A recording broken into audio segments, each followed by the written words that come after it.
Yes, people! God, you caught me on a stretch. Yes, people, welcome back to GNA TV and Chelsea Fan TV for this match preview of Real Madrid versus Chelsea in the Champions League. Chelsea on the back of another defeat to Wolves under Frank Lampard's first game. We are going to be talking about the team lineups, but before we get into that, we're also going to be talking about a little bit of just news in and around Chelsea, from what we've heard in the last couple of days as well. Sorry we didn't do a match reaction to Wolves. I was out in Manchester. I didn't even watch the game. I watched 10 minutes and I turned it off. I'll be honest with you.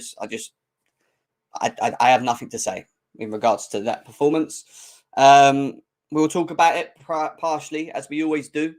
Let me just quickly sort out this because I've got bad internet at the moment.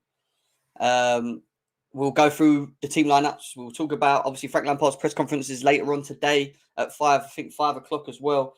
A little bit of news in and around Chelsea as well, which we're going to start with as well. Smash the like button, subscribe if you're new to the channel as well, and let's cue that intro.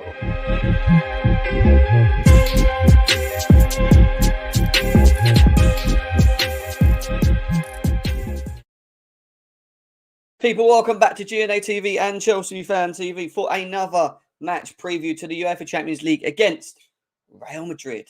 Chelsea versus Real Madrid away. We're going to get into that. We're going to have the panel coming in sooner rather than later who are going to be joining us throughout the show as well. We'll quickly go through saying hello to everyone in the chat. Big up to Jack. He's a short answer. No, they won't. It's Madrid, guys. Going to be 10-2 over 2 legs. I'm scared for us and Lamps. I'm starting to get that against all odds. Big up to Jack. Big up to Samir as well in the building. I'm good, bro. Leo's in the building as well. Chelsea OG. RD in the building. We have got Surfs as well. Steve's in the building. Eric. Jonah. Oggy. What's up, Gabby to Chelsea? We're going to talk about that, actually. We're going to talk about that as well. Sean, big up to you as well. I'm not really bad, but I'll be praying tomorrow. I don't know, guys. I don't know. I want this. I don't know. I just want this season to end. I'll be honest with you. That's how I feel right now. I get bored of talking about Chelsea at the moment because it's just saying the same things. We're saying the same things every time. It doesn't matter what management comes in, who it is. You know, you have to look at what we have at our disposals and how the players are also playing as well. And obviously, you know, you have to look at the manager because the manager has to try and find something in them. But at the moment, it's just really peak. I'll be honest with you. It's just really peak watching Chelsea. I don't know what to expect with the Champions League because I don't think they need much motivation. I think Champions League is something that motivates players individually. I think the Premier League, they're just written off. I don't see them interested, which is very weird. You know, they're just not interested in it. And it's probably hard for them to motivate themselves as well.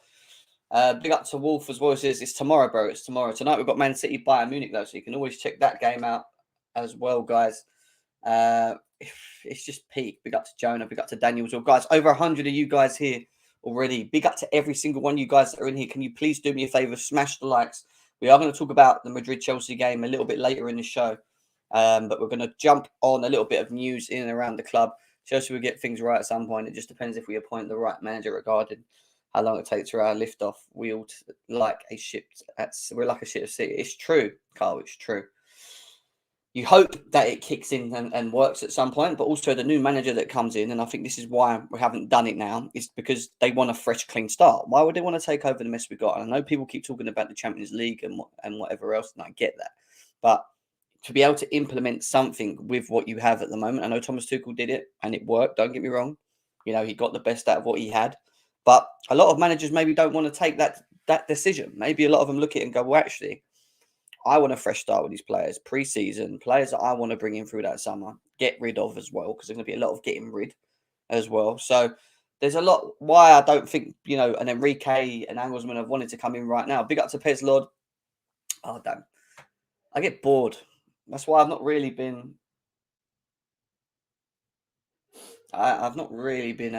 to, you know, think. That's how I feel.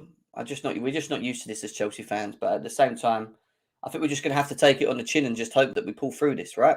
Because, you know, What's this news about Gavi? We're going to talk about that in a second. So let's get into things, guys. Big up to all of you guys. The 150 of you here already, but let's start with the news and around Ben Chilwell, because there was a bit of worry around Man City trying to take Ben Chilwell from Chelsea. I never thought so.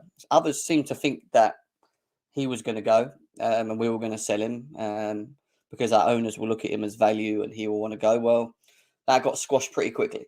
Ben Chilwell will sign a new long-term deal with Chelsea this week. It will be valid until 2027. Two clubs were interested in Ben Chilwell as a potential option for the summer. Man City was obviously one of them. I don't know who the other one was.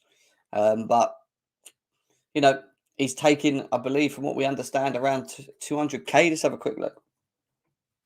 Is there something here about him? Ben Chilwell has landed himself a pay rise with the new contract, taking his total wage to over 200k a week. Now, if Ben Chilwell can stay fit and he doesn't have any injuries, then maybe maybe it's fine, especially if we get Ben Chilwell back in his prime, because he is a good player. He's a top player, and we saw it under Thomas Tuchel as well, I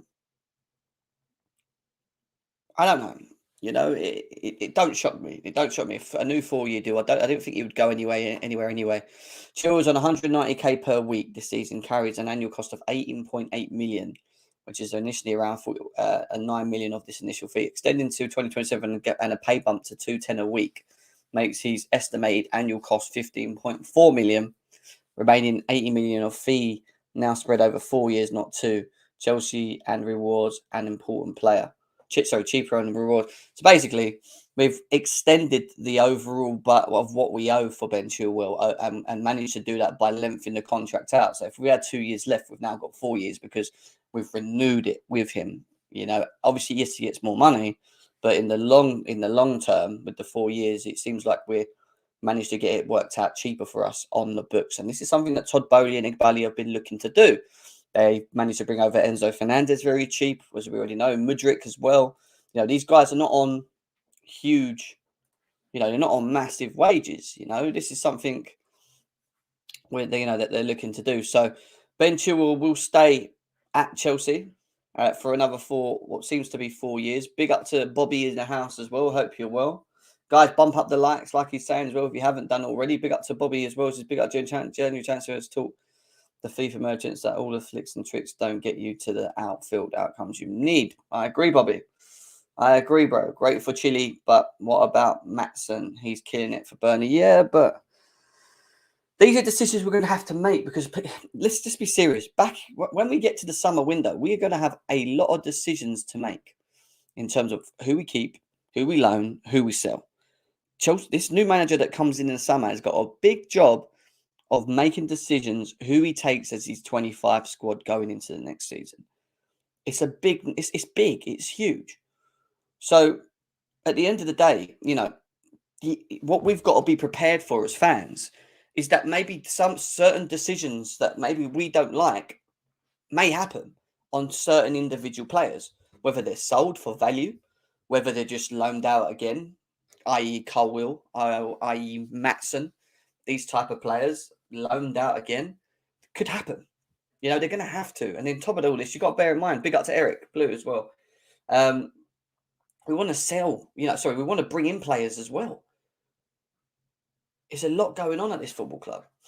There's a lot going on. Big up, Jim. What do you reckon? We're going to get into it, Louis, bro. Big up to you, though. Thank you for coming across as well. Guys, nearly 150 of you here. Big up to every single one of you guys. So there we go. There's the news in and around Ben Chilwell. We're now going to talk about recent news in and around a random player that's just popped out of the blue in the name of Gavi.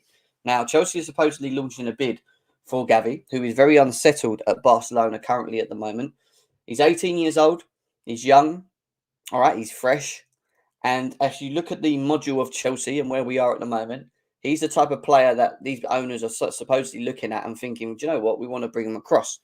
Now, do I think it's a good idea? No. Because I don't think we need to buy every single young player, young prospect player across the world. Where I would probably have been okay with it is if it was Pedri. If it was Pedri, I probably would have said, get it done. Get it done. I'm not too sold on Gavi as a youngster, even though I think he's still very young. He's still got a lot of football to play. Things can happen, don't get me wrong. But we've got to look at where Chelsea are at the moment, what we're trying to do. And we do need a balance. At the moment, we've bought Nkunku and Malo Gusto in, who are, all right, Nkunku's well-known. Malo Gusto, is in terms of his position role. But then you look at the youngsters that we're bringing in, and there's a lot of youngsters. So what are we doing with all these lot of youngsters? And this is why the second club comes in, and this is why I think we're going to buy a second club. And a lot of not as well-known youngsters will go over to these second clubs. They'll play some competitive football. We'll try and bring them up to a level, and then we'll try and see if we can give them the opportunity to go in. Now, I think this is the module that we want to run. People that sit here and say that they know what the module is already is waffling. I'll be honest with you, because it's not true. I don't think any of us do. I think we need to appreciate that these these owners have only been here for 1 year, and a lot's happened. Have they made mistakes? Yes, of course, they have made mistakes. Have they given away their idea of what they're doing? No. Can we kind of work out partially what they're trying to do? Yes, because, the amount of youngsters that we brought in screams out the whole Red Bull project, bringing through players and trying to get them to a point where that when they reach their primes, they're either playing for this football club, they're at a market value, they're playing for this football club, winning things, or if they're not playing at this football club, they hold some sort of market value to then sell them on to other clubs. And that's what I think that these owners are trying to do. I think they're trying to give themselves the options, right? Because we don't know. We don't know. Let's be 100% serious. I don't think all of these.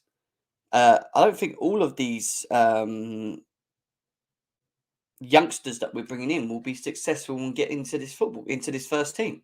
I just think that we will continuously, if we're pushing to battle for the title and get back up there and be that elite club that we always have been, then I don't see how you continuously keep dragging through. You can bring a couple in and they fit the bill and they sit on the bench and whatever and it click, but not all of them are going to get the opportunity. And so there has to be a plan B with these other youngsters that we got. So if the plan B is send them over to another club that Todd Bowley and Egbali own, to give them competitive football, to bring up their price, whether it's in the French league or the Portuguese league, because they're not too bad in terms of competition, and then sell them for value, brings revenue to this football club. And I think we need to be we bring in. They're not all going to just break into the team. They're going to have to show something to really go the extra mile to get in this team. Don't get me wrong, it's not hard to get in this team at the moment as it is anyway, because it's not that good. But we're meant to be moving in a way where we're going to be successful, and that's the thing. I don't really know if he's so good. I've not watched tons of him, but from what I have seen of him, I look at a raw talent, very good technically on the ball, but is he what I would say the level of what Pedri is? No. I just don't think where we are now, he's what we need. And it talks about Joao Felix being bought and, Nkunku's coming in and we want to get a striker and Mudrik's here for 80 million as well. And I just don't see how that all works in my head.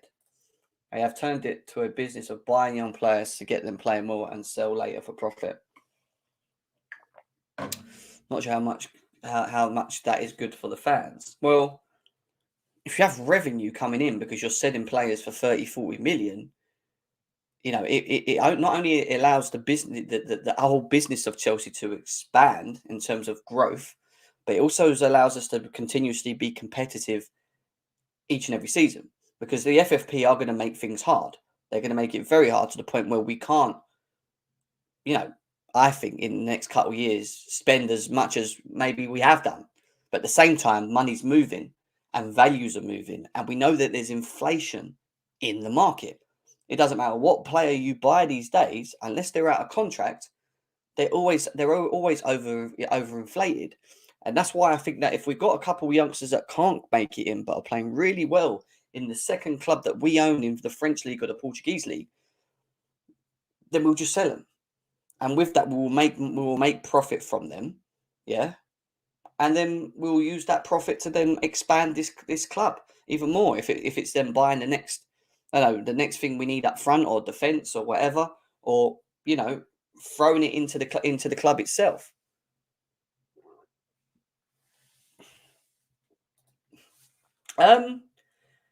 Good question, because when you look at the Roman regime, it was different in terms of that we didn't always buy loads of young players. What we did with them is we had a loan army, didn't we? So we loaned out a lot of players, but we were also earning a lot from the loans. Now, what Roman didn't do too well, I say Roman, but what Chelsea didn't do too well then was selling the players they had for value. I'm talking about the young players that maybe didn't make it moving forward. Where it's different now is not all of them are going to break in, but if you have a second club that's then earning money on top of all of that as well, that then that player holds value for, then it's a win-win for the owners, because if they can't get back into this team just because the team is massively competitive at that point and it's just not going to happen, then you either got two things. You either sell them for value for like 30, 40, 50, 60 million. And I keep saying inflation's key because it will move. But is it much different to what Cav said? Is it much different to what Roma's in? It is a little bit, but just not massively in what we're trying to do. Now, I'm not saying that this is what they're trying to do. I'm just trying to give you an idea of where I think we're going with this.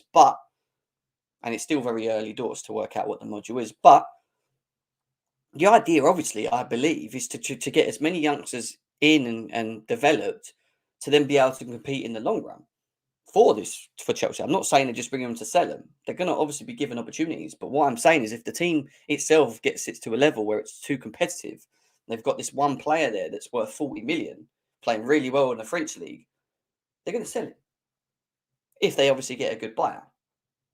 So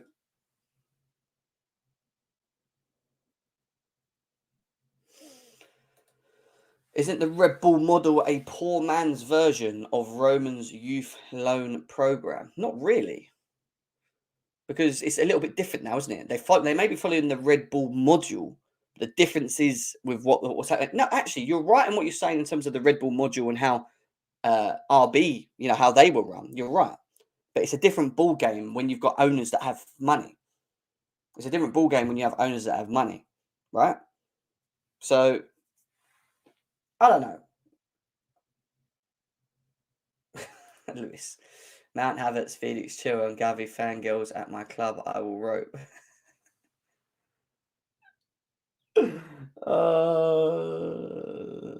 man. Anyway, I've gone into like technical owner talk, which we will save because again, I keep telling people it's not clear enough to know what they want to do right now. We can kind of assume what we think they're trying to do, but to actually predict, to actually fully know what the idea is, then I'm not sure. But I think that is the road that they're going to take. They're going to buy a second club. They're going to continue feeding through young players that can compete for for the main Chelsea squad. But let's be serious; they're not all going to get in. That's just the truth. At the end of the day, if they can get value on the players that they've bought in because they're playing very well elsewhere, and someone comes in and buys them, then I think they're going to do it. So it is a module, it is a project, there is an idea in what they're trying to do. It's just how well would it go, and that's the big question.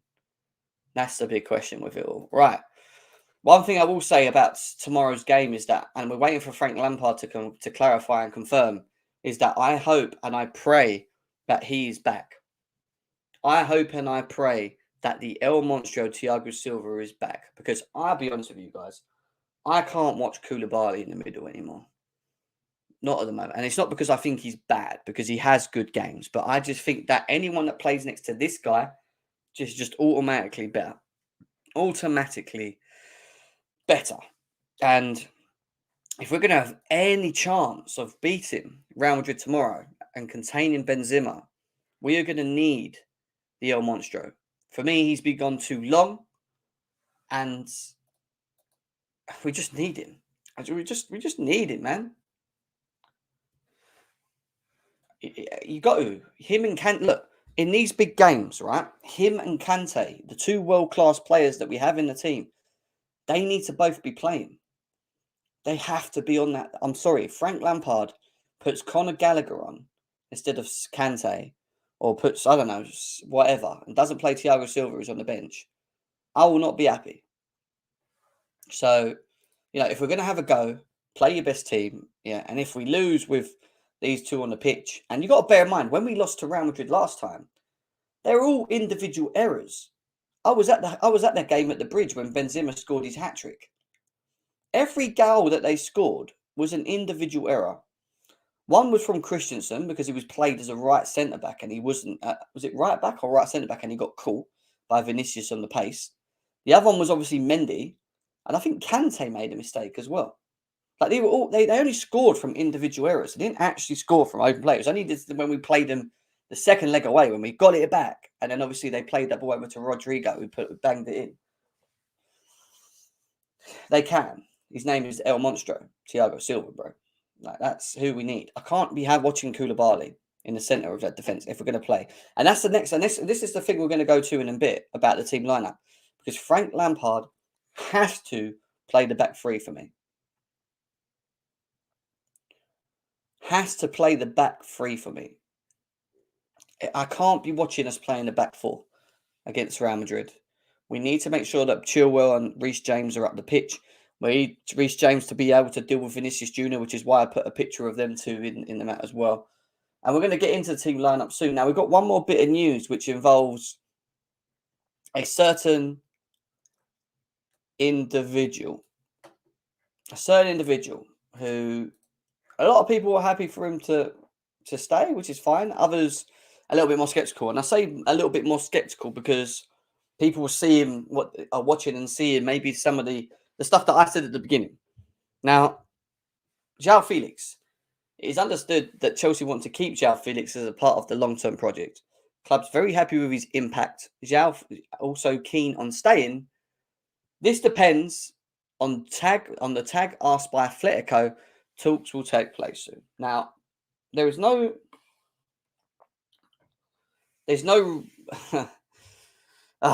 okay. So there's no denying that he wants to stay, and there's no denying that Chelsea want him, and there's probably no denying that Atletico don't want him. The fact that Atletico Madrid, and I'm not saying it's his fault, have won their last X amount. They've not lost a game since he's left, by the way. Atletico Madrid. I'm not saying it's going anything to do with it, but maybe they're looking at it and going, well, actually, we don't need Joao Felix because look at the way we're playing at the moment.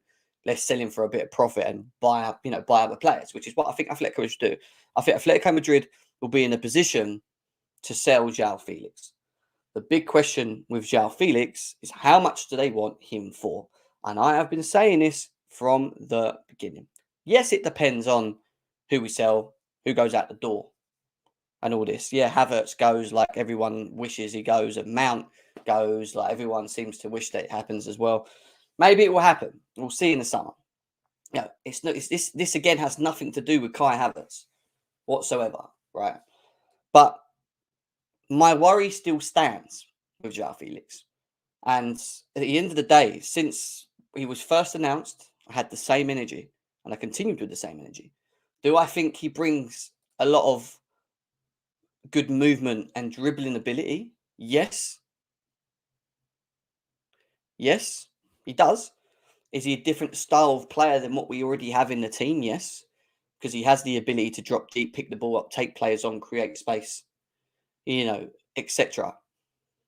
The issue with Joao Felix is just at the other end of the pitch, and it's his decision making, and it's his in front of goal antics, because he does the first bit very well. You can't knock him for it, but then it's what he gets at. It's what happens at the end, because he always finds himself on the end of most of our chances, and that's where the problem lies with Joao Felix for me.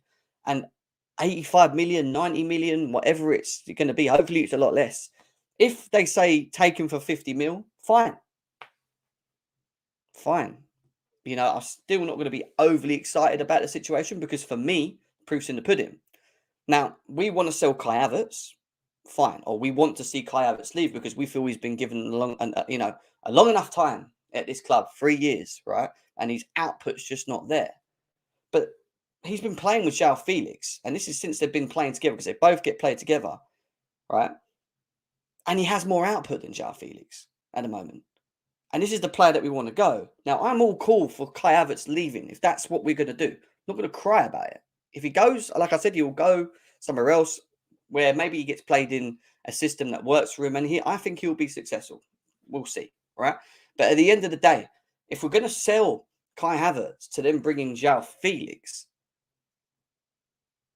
then I need to know that what we're bringing in is better and brings output and brings, the extra additional quality that we need. Does he have the quality with the ball? Yes. But can he be better in front of goal and decision making? Yes.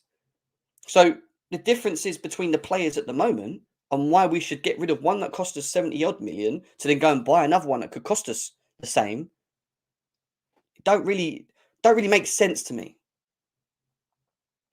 And you can keep using all your excuses you want about bringing in a striker and playing him with a striker, and he'll be even better, which might be the case. And I'll stay quiet if we do sign him, and I'll watch. But just remember, right? And I keep saying this, just remember that if he does not start firing and bringing more than, bringing double digits on the table, yeah, and he's playing regularly in this team, he's also going to be criticised for the same issues. And this is my point. You get rid of Kai Havertz because he's not got the output and he doesn't create and he doesn't score enough chances. Then go and bring someone that don't do that anymore. Bring someone in that has that quality to be able to have a bit of a killer instinct, that can do what we had before in a Pedro, a Willian, a Hazard, where they can create, where they can be effective with their own abilities, but also they contribute to what we're doing.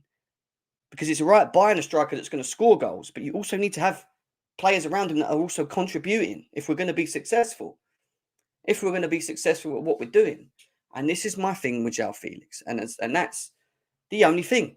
Because if he bangs in goals and he does create to the levels that everyone seems to think he can do, then fine. I have no issues with it. But from what I'm seeing at the moment, I don't think 80 million merits him. And I've said this from the beginning. My energy don't change. I'm all down for getting rid of players that have no output or don't affect the game well enough. But then bring me players in that don't give us the same issues, or has given us the same issues. Because with Joao Felix, if he doesn't score goals, we're going to have the same thing. And it's like we set ourselves up for punishment all the time. We just like buying players, yeah, with no output that play sort of the same roles and are just not as effective as we thought they are. That is my worry. That is my real big worry. That's the only thing, with him. So, it's like we like punishing ourselves all the time. Let's just punish ourselves. Get rid of one and keep another. Like, score more goals, be more effective, show us that you've got the output, play better with better players, like when Nkunku comes in and that. Fine. But it all depends on me on the price tag. And I'm going to be very interested to see what happens to Joao Felix in the summer. I'm going to be very interested to see what happens to Joao Felix in the summer. Win stats when Chile and Reece plays win back. Win stats. SS, big up to you. Thanks for the donation, but I don't know what you mean. Win stats when Chile and... Oh, right, when they were wing backs. You're talking about when they were successful. Yeah. I agree. When they're on fire and they're fit, yeah. So play the back three. I think Felix can be effective in a factual team with a manager of good tactics playing with striker, though. Okay, fine. But then just remember that Nkunku's coming in. And if we sign a striker, in my opinion, Nkunku should be starting, not Felix. But the only worry with Nkunku is the injuries that he's had up to this point. That's the only thing that worries me with Nkunku. It's the injury thing, and I hope that that's not a big thing. But he hasn't played a lot of games because he's suffering with a bit of injury since he had it earlier in this year. So I'm hoping that he comes through with it and we start seeing that killer instinct in front of goal. Who knows? Who knows what we're going to do, eh? But at the end of the day, guys, we have to improve on. Not Joao Felix. Sorry, Joao. Not Joao. I'm not going to keep going on about Joao, but we have to improve on about this. Because at the end of the day, this is pathetic. Chelsea have scored 29 goals in 29 Premier League games this season, only ever netting fewer at this stage of a league campaign twice before. 23 in 19, 21, 22, and 16 in 19, 23, and 24. That is how bad our output is. That is how bad our output is. And that does involve all of them, but mainly the ones that have played more. Kai Havertz, Joao Felix, Sterling when he's been in, Mudryk when he's played. You know, all of them. Mount earlier on in the season. Now, obviously, he hasn't played for a while. You know, that we just don't have killer cut instinct. And that is a problem for me. That is a problem. Because the players that play in behind the striker type players that we need to get haven't got, you know, they don't contribute enough. And it's a problem. It's a real big problem for us. It has been a problem for a very long time.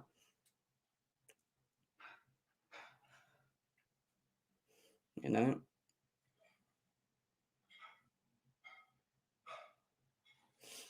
Yeah, but sell Mount and Havertz. Yeah, fine. Big up, Hassan. What you saying, mate? Yeah, big up, German. How you been? Not bad, mate. Not bad. Not bad. What you saying? I mean, we do really need to fix up quite a lot. I don't know what the issue is behind the scenes. Clearly, there must be some sort of problems, or there must be lots of issues, because we've changed the whole 11. We changed the players that could have, like the ones that were toxic, and clearly, I really don't know what to say. Really, I think maybe player power is a big issue at this club. Maybe, and bringing in Lampard and stuff like that. It works both ways for me. I'm not too fussed about his when he arrived. I know you guys probably addressed that in a later video when I wasn't here, but I'm indifferent when Lampard's here. I mean, the season's already done. It's finito. But yeah, a lot of these players really need to fix up. Because I don't know what the excuses are behind the scenes. I don't know a lot, but 29 in 29 games, that's just a joke.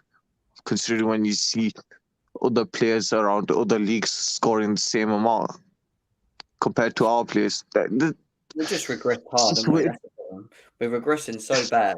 It's ridiculous. Since what?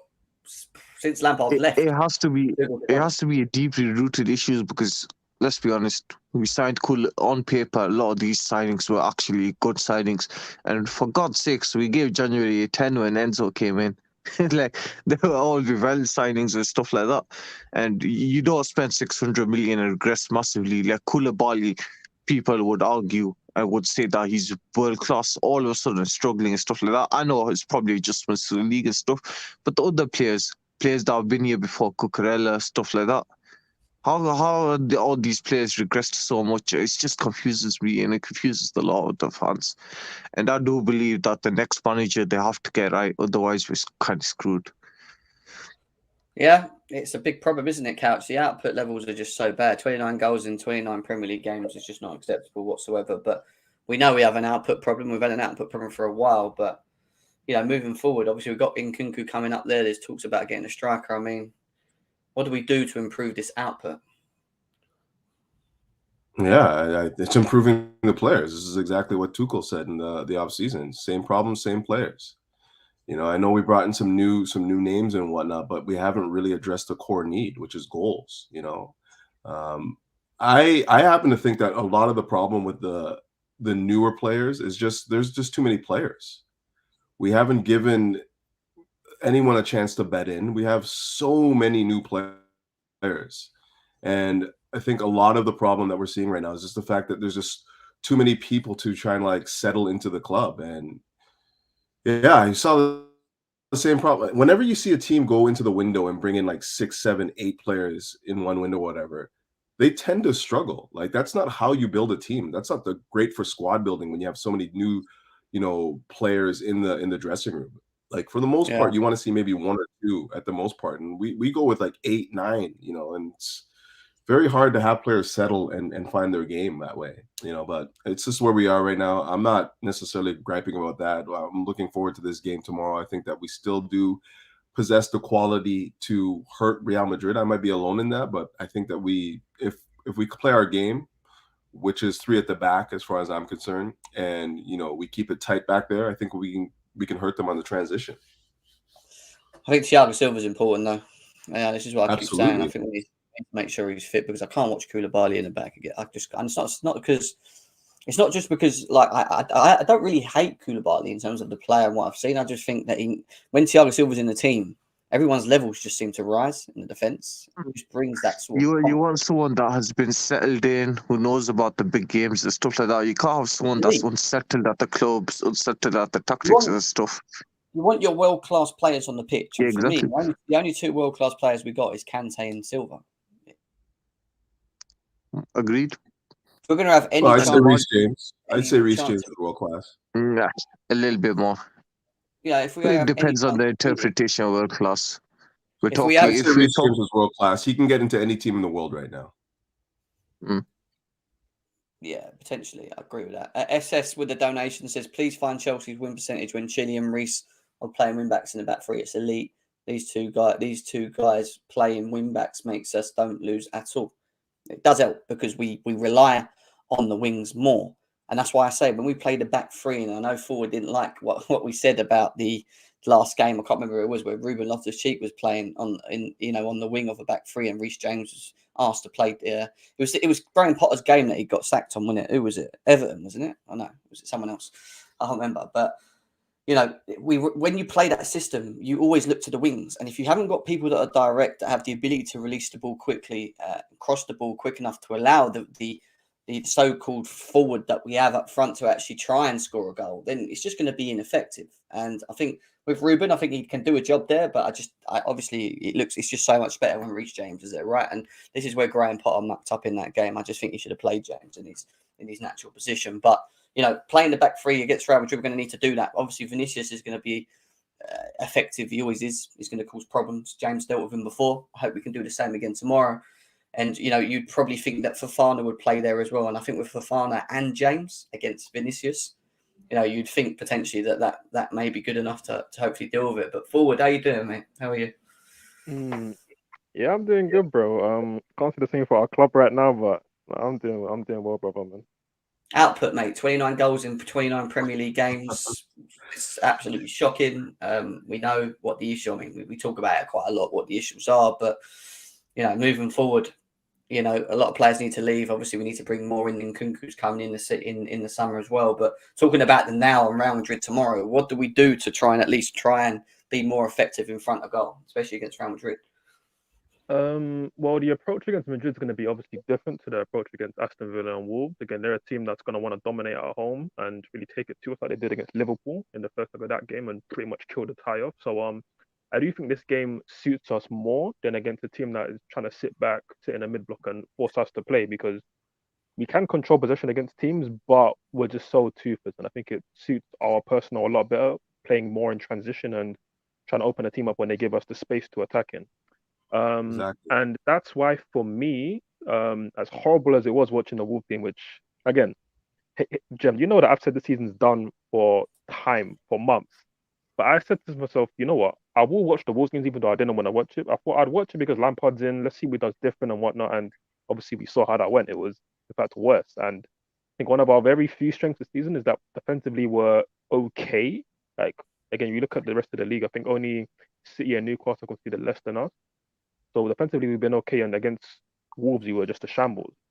So I think the only silver lining from that game is that I feel like it will tell Lampard that, okay, you need to go to a back five. Like, there's no excuse. Just go to a back five. That's what we need to do against Madrid, away from home, and just look to get a result. Even if we lose by, let's just say, 1 goal, which personally, I think we can go out there and get a draw or get a result. But even if we lose by just 1 goal, we're still in the tie. We saw against 100%. Dortmund that we were in the tie, and we were able to turn it around at Stamford Bridge. So that certainly suits us compared to when we played them last season. So for me, I think go there with a back five. Reece James, Chilwell as our wing backs. Obviously, we're gonna have Fofana at right centre back, which gives me more confidence against Vinicius than we'd had last season with Christensen there in the 1v1 situation. So and I think if we go there, try and be solid, look to hit them on a counter, we can have joy against them. So I'm quietly optimistic that we'll perform really well. Like, in fact, I'm very confident that we'll perform well. But again, results come down to if you can put the ball in the back of the net, and I can't have any confidence that I'm going to see Havertz, Felix, etc., put the ball in the back of the net. So we'll have to see on that. But for fans that are saying, "Oh, we're going to go there and get pumped," I just don't think that's going to happen, to be honest. I think we're going to give a good account of ourselves at the very least. Yeah, I hear you. And that goes on to my next part of all of this, which is obviously talking about the team lineup and how we're going to set up. I just don't see how we go into this game. I didn't watch the Wolves game. And part of the reason why I didn't do a match reaction is because I watched the first 10 minutes. And not the first 10, so it must have been like second half, 10 minutes. And I was just like, same old. Like there's not much to really go on. And I know it was a bad performance and whatever else. But going into this game against Real Madrid, we have to. I think if Frank Lampard starts with a back four, he's criminal. Absolutely criminal. I know he tried it against Wolves, and we know ideally that Frank Lampard's preferred formation is a back four. But I really do think that if he doesn't do the back, and I think he will, I'm hoping he does anyway. But, I think, if he does anything other than a back three, I think we will be in a bit of a trouble. And it just depends again on who's available. And I think Thiago Silva is going to be a big key point of this as well. No Badiashile, who will not be available, which means I think you'll probably see Koulibaly go back to the left. And that's where we're going to start. Obviously, I'll put Kepa in goal because we know Jem, he's going to have start. we seen? Sorry, Jem, have we seen Frank play with a back three before? Has he tried that before anywhere? He done it a lot at Everton this season, and even like the back of last season they went in that relegation battle. So that was like his way of like kind of stopping them leaking goals. But for Chelsea, maybe He's one never or done two it in games. Chelsea. I think maybe one or two he's games. done But a at the end, 4-2-2. I remember at the end, I wanted him to go to the back five. Like I feel like that was clear that we needed to do that to stop leaking goals, and he didn't do it, and then he got sacked. And Tuchel done it and won the Champions League. So yeah, but that's for right. Chelsea, I don't think he's ever really done it. I think he did it. That's a good shout. The Wolves game 3-5-2. He did play that. So he's not immune to doing it. He's not overly keen on it. Is what we'd probably say, isn't it? In terms of like picking his formation, but in terms of the back three, and obviously we're going to find out later today if Thiago Silva is available, which is I think is going to be a massive difference. I think for what we understand, he can't start, Jem. Like you can't see him starting, right? Like he hasn't played in months. He'd play, mate. He's just class. He would. I don't know, man. I think just fitness, man, and just sharpness. He hasn't played in like over a month, like more than that. We said the same thing about Kante, and he just comes in and he absolutely, when you're world class. But he didn't just come in though. Like we basically gave him like limited minutes. He played that game against the kids, and then he didn't start from the start. The game, what was it? I can't even remember what it was. Anyways, it's not even about that. Like about his actual. I think he'll be fit enough to play. It's just a match sharpness, right? That's my worry. I don't know if he starts from the season. He's too quality to be worried about how he's going to be on the ball and things like that. I don't see him being that type of player. I don't think it'd be a problem, in my opinion, with Thiago Silva. I hope you're right. But I don't know. Let's go with the back. Let's start with the left side of it. Obviously, Badiashile is not available. Koulibaly, Cucurella. There's your two. Koulibaly. What are we saying? Flick a coin? Koulibaly for me. Koulibaly. We have to have some aerial presence in that team. That was another reason why I didn't like seeing Cucurella last game. It was just like, what is it that he provides? Like, and it was his error for that goal. Like people say Koulibaly didn't call him out. Like it was a bang bang play. Like he shouldn't. He's not a center back. It's just that simple. If you're playing a back three, play center backs that have played there before. So yeah, for me it's Koulibaly all day. What are you saying, Hassan? Cucurella or Koulibaly? It's two slightly unsettled players, but not gonna lie, I do think we need a bit of presence as well. Coach was saying it's gonna be Koulibaly for me. Koulibaly forward.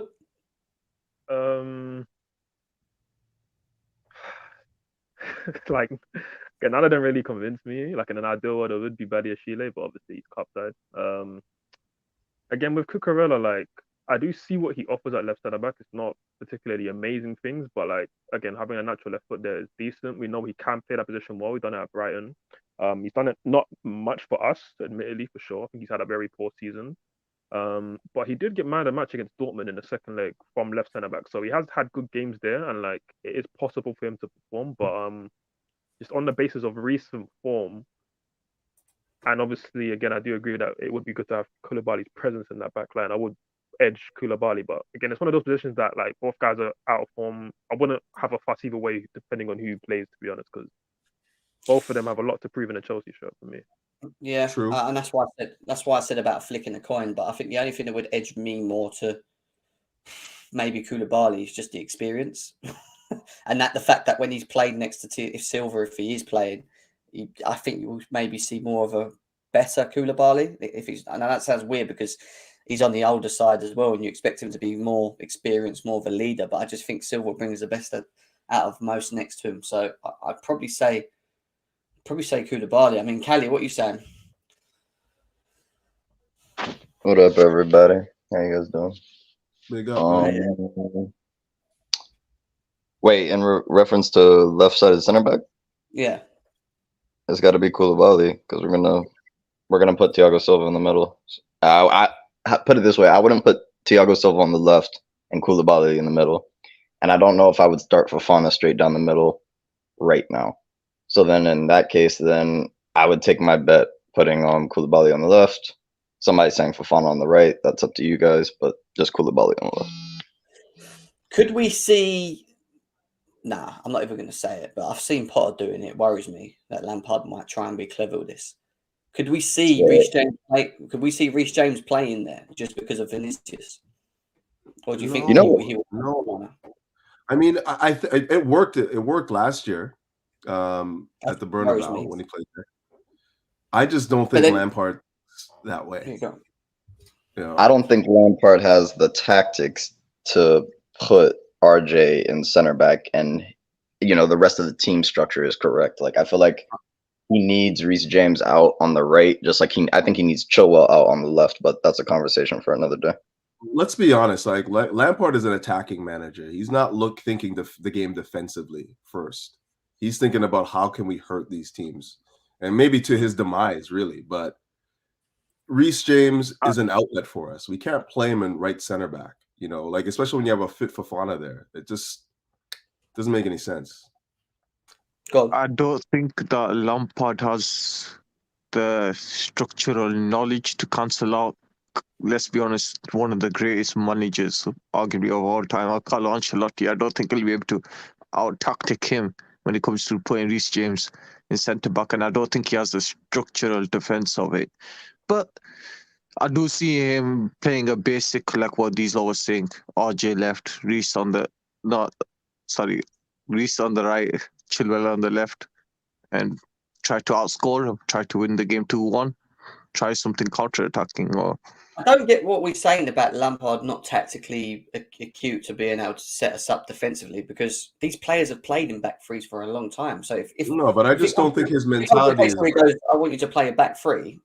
They're going to just slip into it because they've played it. No, that's not really the issue. It's just what type of manager is Frank Lampard? Is he looking to set up defensively? Does he have any real, structure defensively that we've seen? I haven't seen it.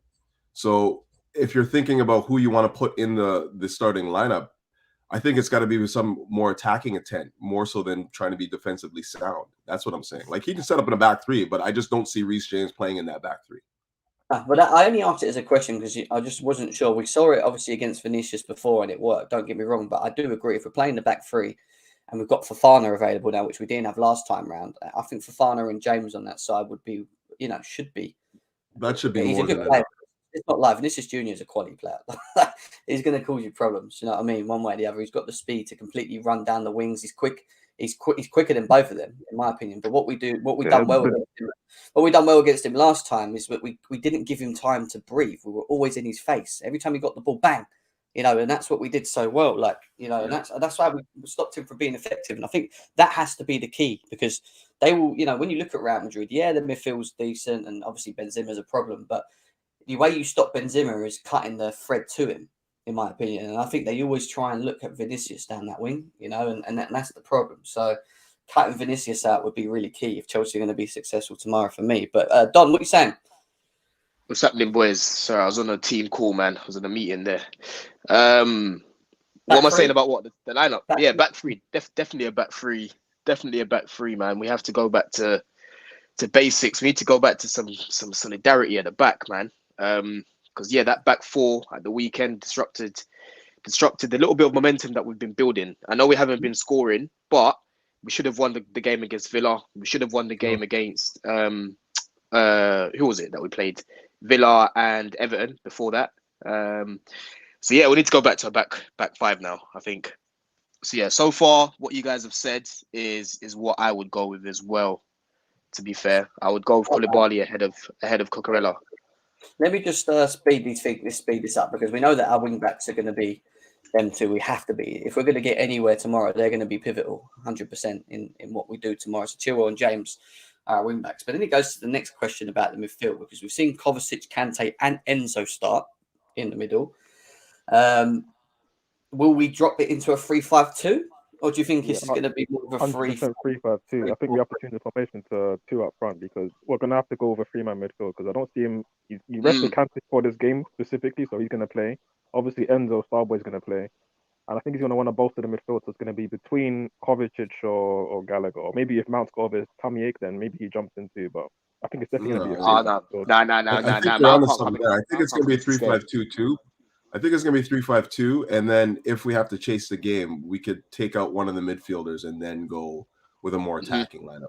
But you have to be safe, especially away first. Yeah, it's the way at the Bernabeu, like any result is a good result. Like we don't get pumped. Like even if we lose 1-0 or by a goal, it's not terrible. So yeah. Will it be that free though? And will it be, because we've seen Enzo being dropped more of the deeper one at the moment, because obviously being able to play, but Kante will be here. This is going to be a flat 3. I don't know if it's going to be attacking midfielder. For me, it's more like a natural three-man midfield. So it'd be like Enzo the deepest. Even though I don't want him to be there, I feel like how he's just the best of the 3 that we have, like being the deepest, picking up from the back 3.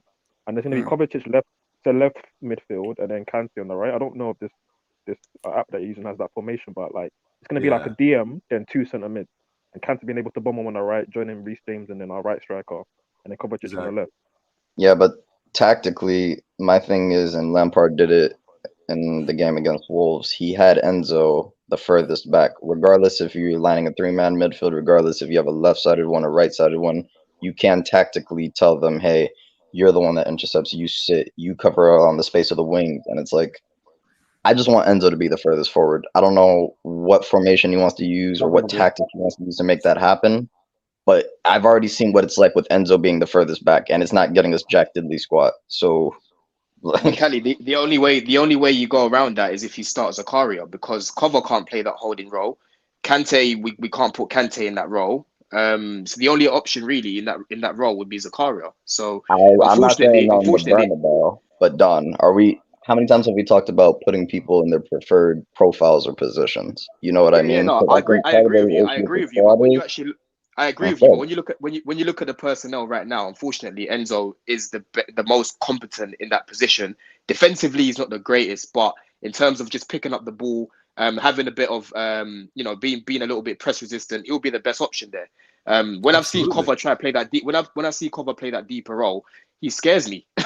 He scares me. He wants to grab the ball from literally the 6-yard box and run with it all the time. When we don't need you to do that there, Cover. We need you to pick up the ball, keep the ball ticking. What Jorginho used to do for us, right? We're missing that. So unfortunately, the personnel we have right now, if you want someone to plant and just hold that role, it would be Zakaria. And unfortunately, he's not going to play. So as much as I love Enzo, I would love Enzo to play further forward, because we can all see that he's a creator. He needs to be further forward.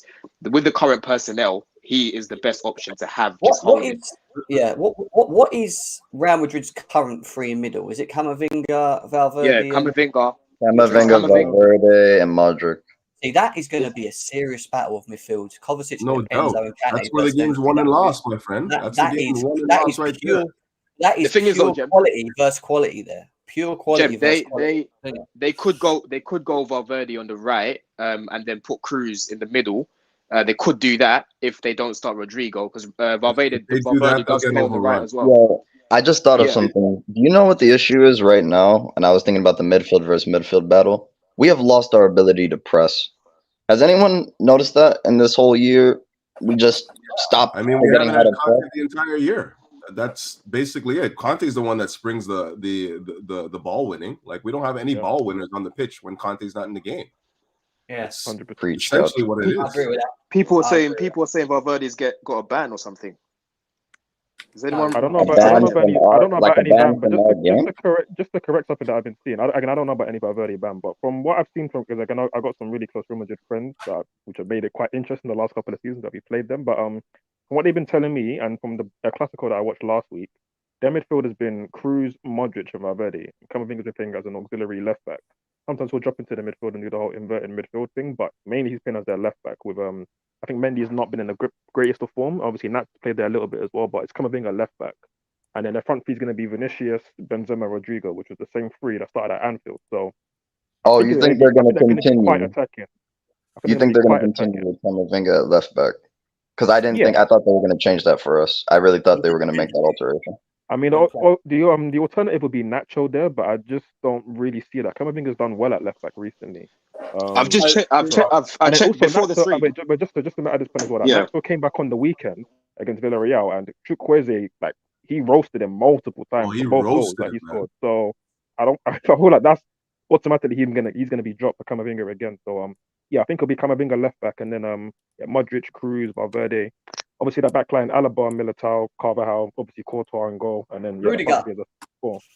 Rudiger. Nah, not Rudiger. Rudiger's not been that great for them, to be honest. I love Rudiger, but he's not been he that will great. start against us. I got Alaba and Felix. Militao will be the one. Oh, he'll definitely be. Come on, Jem. Listen, how many ex-Chelsea? We got the record of the most ex-players doing a brace or having a masterclass past us run. 29, I think the record is. Rudiger will be number 30, man. Got a feeling. Militao's been class for them. Alaba's the leader at the back, so they're not going to bring a Rudiger for this. Yeah, Militao's been good this season. He's been solid. But I've just checked their last two lineups. The last game that Camavinga played left back was the 6-0. Valverde, yeah. One's left. Anyway, quickly, Super Chat says, Sean says, I saw Mendy might be injured and Valverde might not play because of what happened with the Villarreal player. He punches what Sean saying. Yeah. But no, but he could be suspended domestically, though. That won't affect Europe. Yeah. Yo, let me just jump in here. I hear what Don's saying about Enzo, being the only real competent player, receiving the ball off the defenders. But I still think if we want to score a goal, we need somebody like Enzo a little bit closer to the front too, because Kovacic is not giving us anything in the final third. I agree. Yeah. Conte, you know what Conte is there for. Conte is actually could be a surprise scorer, to be honest, because these are the type of games that he'll score in. But I think Lampard got to find a way to get Enzo closer to the attack. How do you do that? How do you we don't have anyone that can receive the ball from the defenders. Well, I think Kova could receive the ball. I think Nah. Not as good as Enzo. Bro, not as good as Enzo. That's a different statement. Then, dude, there's gonna be so much go to the Santiago Bernabeu. At the end of the day, Kovacic and Conte have played in the pivot before. I know it's not the best pivot, but they've played in a successful pivot before. Not against a midfield that's going to be pressing relentlessly. You heard Alaba said in the pre-match today. Actually, they're going to be pressing. They're going to be pressing us for sure. That's what I'm saying. Our press is dead. Receiving the ball from the defenders. We got to have the ball to get pressed. Well, you don't think we're gonna have the ball? Like, what are you talking about here? I don't think we're gonna have the ball as much. No, I don't. Okay, so what's the point of having Enzo up there then if we don't have the ball? Bro, because Conte and Kova will cover the spaces and Enzo. No, but Couch is right. Then at that point, you need to start organizing counter-attacking prime Jose ball. Like, if you're not going to have the ball, there's no point of Enzo being furthest forward. If you're going to play countering, football, we need to get. All right, guys. If we're going to play countering football, then we need to make sure Sterling's on the pitch. That's all I'm going to say. AJ, my main thing the main thing that I'm skeptical about when it comes to picking either Kova or Enzo in that holding role, right, is the fact that these are fine margins against a team against Real Madrid. Because Benzema, if he gets a chance, if Kova loses the ball in that position, right, he's gonna score. He's gonna bury that. So I would rather take the safer option, just to hopefully see out a lead, right? See out something from the Bernabeu, take them back to the bridge, and then maybe we'll discuss about who should start where depending on what the result is. But to start off with, right now, the best option, unfortunately, is Enzo in that position. As much as I want him further forward, throughout the game, though, I'm gonna need Enzo to be further forward. He doesn't have to be there the whole game. You understand? But honestly, I don't think Enzo in the final third is that. Like, I mean, it'll be great if we have him there, but again, we AJ, you recognize this isn't going to be a game that we have a lot of the ball, and especially not like loads of it in Real Madrid's third of the pitch, like trying to like penning them back basically, innit? Like, for me, Enzo can still affect the game from deeper, and he can actually be Exactly. somebody that helps us create from deeper. Because let's not forget, we're playing with Exactly. wing back, so Chilwell and Reece James are going to be high up, and Enzo's like switch ball out, especially to Spray the Chilwell. ball. It's Spray the ball. You're marvelous, killing bro. it Like, forward. That's Yes. exactly what I was immaculate. going to say. And that's going to be on every single time, and that's why I don't want Kovacic deep is Yeah. the time and space to play that But ball. remember, Kovacic the can't game play is that. fluid, Kante though. isn't going to be a great at playing that, so it has to be Enzo that's doing that job.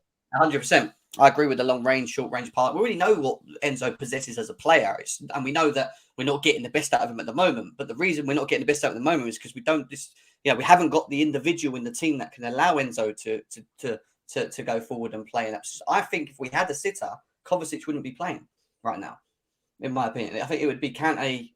Absolutely. We wouldn't play 3 at the back. That's what we wouldn't do. You know, that's my opinion. But Not what fair. are you saying?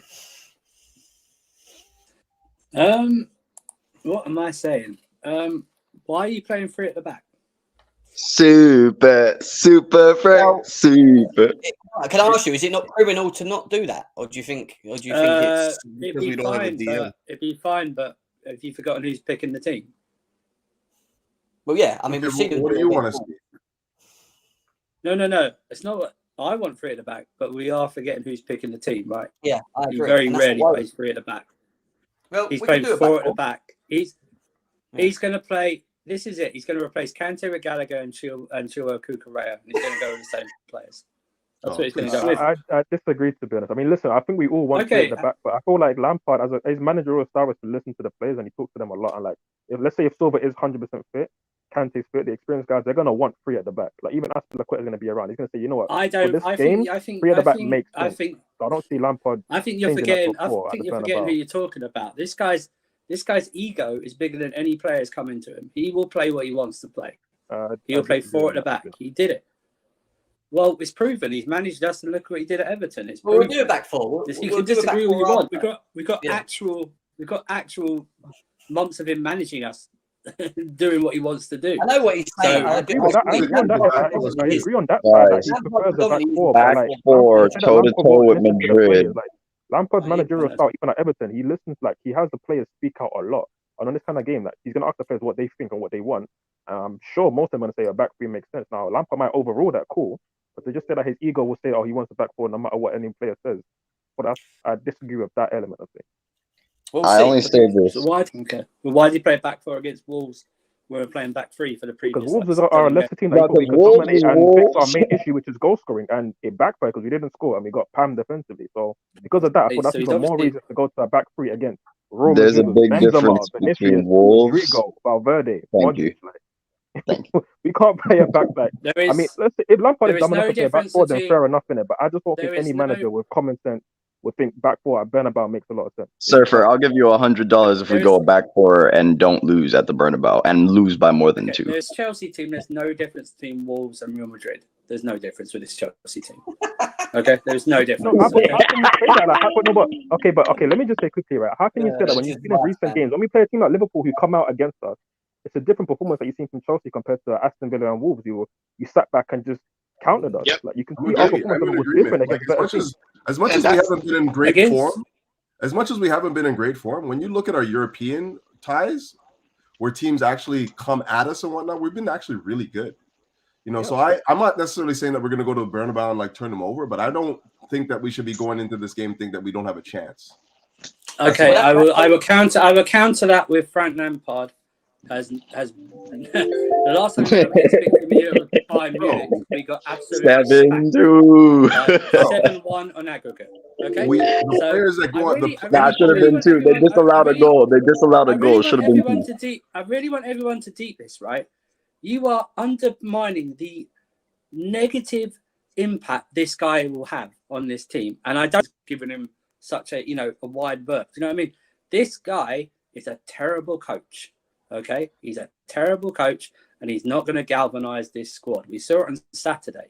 Okay, he is terrible. To think that we have a chance with Real Madrid with Frank Lampard in charge is a joke, an absolute joke.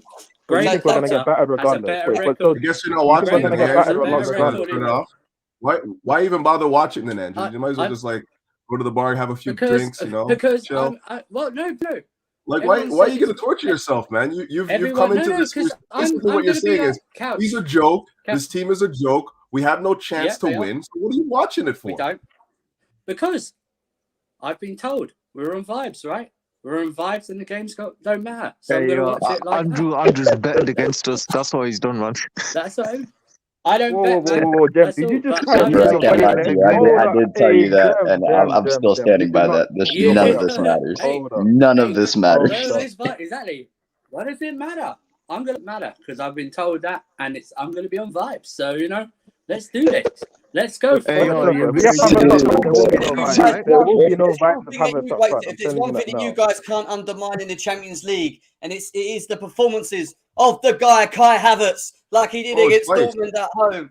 Yeah, because these are the games where Clark Havertz turns up and wins us games. So he will be starting. If we could have two of them over Felix, we would have two of them. Because two Havertzes brings us a little bit more output than it does Joao Felix.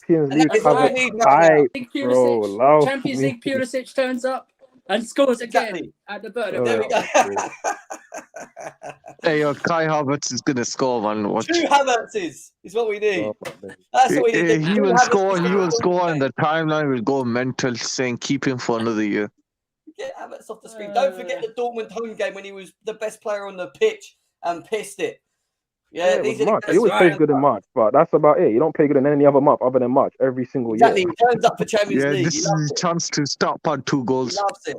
It's March. I would actually play Sterling, to be honest. I think Sterling has to start. I think that's the one he has to start. In my opinion. He's been so terrible. Bad against Wolves, I'm just going to be real. He's been awful. Like, he looks so timid on the ball. He's like, whenever he's taking touches, it looks like he's never played football. But he's been awful. I would rather see him come off the bench to see if he can change the game with running at tired legs. But I don't think that he needs to start this game, to be honest. He's just not been good enough. I hear it. I hear performance-wise, I hear it, but I just think stylistically, Couch, that you want to have somebody who has a bit more legs up front to run in behind and stretch their back line, because they've not. Okay, I mean, Militao's rapid. What's the point of having him running in behind if he turns over the ball every time he gets it? Like, I would rather see him running at tired legs, where he doesn't have to worry about the composure of the defenders, stymieing him time and time again. Like, he's just not been good, guys. I much as I love Sterling. There's reasons for me to want him. Believe me. No, but he also is one of the only players in our team that can probably put the ball in the back of the net. Let's not also forget that, because that's something I was going to say. Mm-hmm. Right.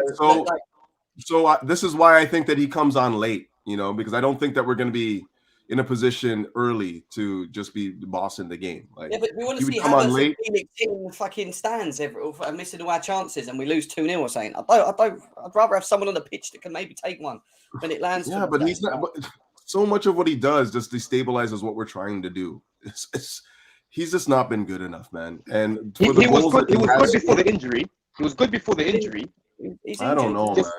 He was all right. He was one of our better attackers, I would say, before the injury. Then, since his comeback, he's just been a bit off of it. But Jem said, as much as Sterling isn't a clinical striker, he's actually someone that's been able to finish his chances at times. So I just don't think that. And to be honest, in a game like this, I think that that's what they're going to go with, just because at least those guys have a familiarity of playing with each other. It's not been great, but you don't go into the Bernabeu and play an unfamiliar lineup. It just doesn't make any sense to me. Like, why would you play a bunch of guys that have never played before at the Bernabeu? I think look, this is what I think Real Madrid are going to do. I think they're going to press us. We're going to have to break the press. Of course they are. Right? If we play the back three and we manage to find the balls into the middle with Enzo and Kante breaking forward or whatever, I would rather see players like Sterling, who, let's be serious, because Real Madrid will play a high line, in my opinion. They will press, running in behind in the space between Courtois and the defence. And I don't see Felix doing that, really. I don't really see Havertz, even though he does do it, doing it effectively enough. And I just think Sterling, with that speed in behind, if we judge it right, could hurt him. That's what I'm saying. If we're going to play 3-5-2 specifically, I think you need to have countering players on the pitch. If we're playing a 3-4-3, it's a different story for me in terms of how it's out. Well, I'm just saying, Felix to me is the key to any counter that we want to play. He's the guy that links the transition for me. Like, all the time we're looking for Felix in transition. So he's important in terms of that link play. But you're right. I still think that we need somebody up top that can, just get into those areas for us and finish. And I feel like it's either going to be a 3-5-2 or 3-4-3. 3-4-3 if we're looking to hurt them. 3-5-2 if we're playing it safe. If it is a 3-4-3, what happens then? Because who plays up front? Will it be Felix up front? Sterling?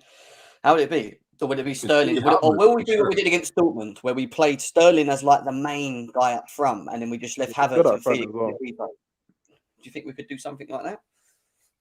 Yeah. I think it could work. I think we should just. I think it leaves us just a bit too open in midfield, though. Again, Madrid's free. I mean, depending on what Conte you get, though, right? Depending on what Conte you get. I mean, for me, isn't it really? I'm not doing this. I'm not doing this. This is too open. We need in there. We need that third player. Way too open. Way too open. I mean, even when we've done this in the past against Madrid, we have Mount on the wing. He's basically like a midfielder. Alfred's lot defensively, anyways. He's just another body in the midfield, but he's not really defensively sound. We need a body, though. That's exactly what we need. Depending on what Conte you get, you probably get two Contes in that area. Conte can cover for a whole man. Don't worry about that. In a three-man midfield, though. But just for me to say, like, in a three-man midfield, Conte was playing in that midfield and bossed it. And don't forget, tactically, Tuchel had Ruben Loftus-Cheek moving absolutely mad, and then he tucked in no. Listen, Lampard's not going to do that. Okay, Lampard's not going to get away with that. I mean, that would work, Jim. That would work. Not from the right side though. 3-4-3, dropping in, all right, a 3-5-2 with Mount in the team, and then do that. Bro, I just want to score. I want to try and actually score too. Wait a minute, where's Gallagher? Yeah, where is Gallagher? Hold on, time out. That's the extra body. Gallagher's the extra body. What's wrong with us, guys? Come on. That's literally it's going to be between Gallagher. No, it's not even what I think. That's what he's going to do. Gallagher is the extra man. Tell him.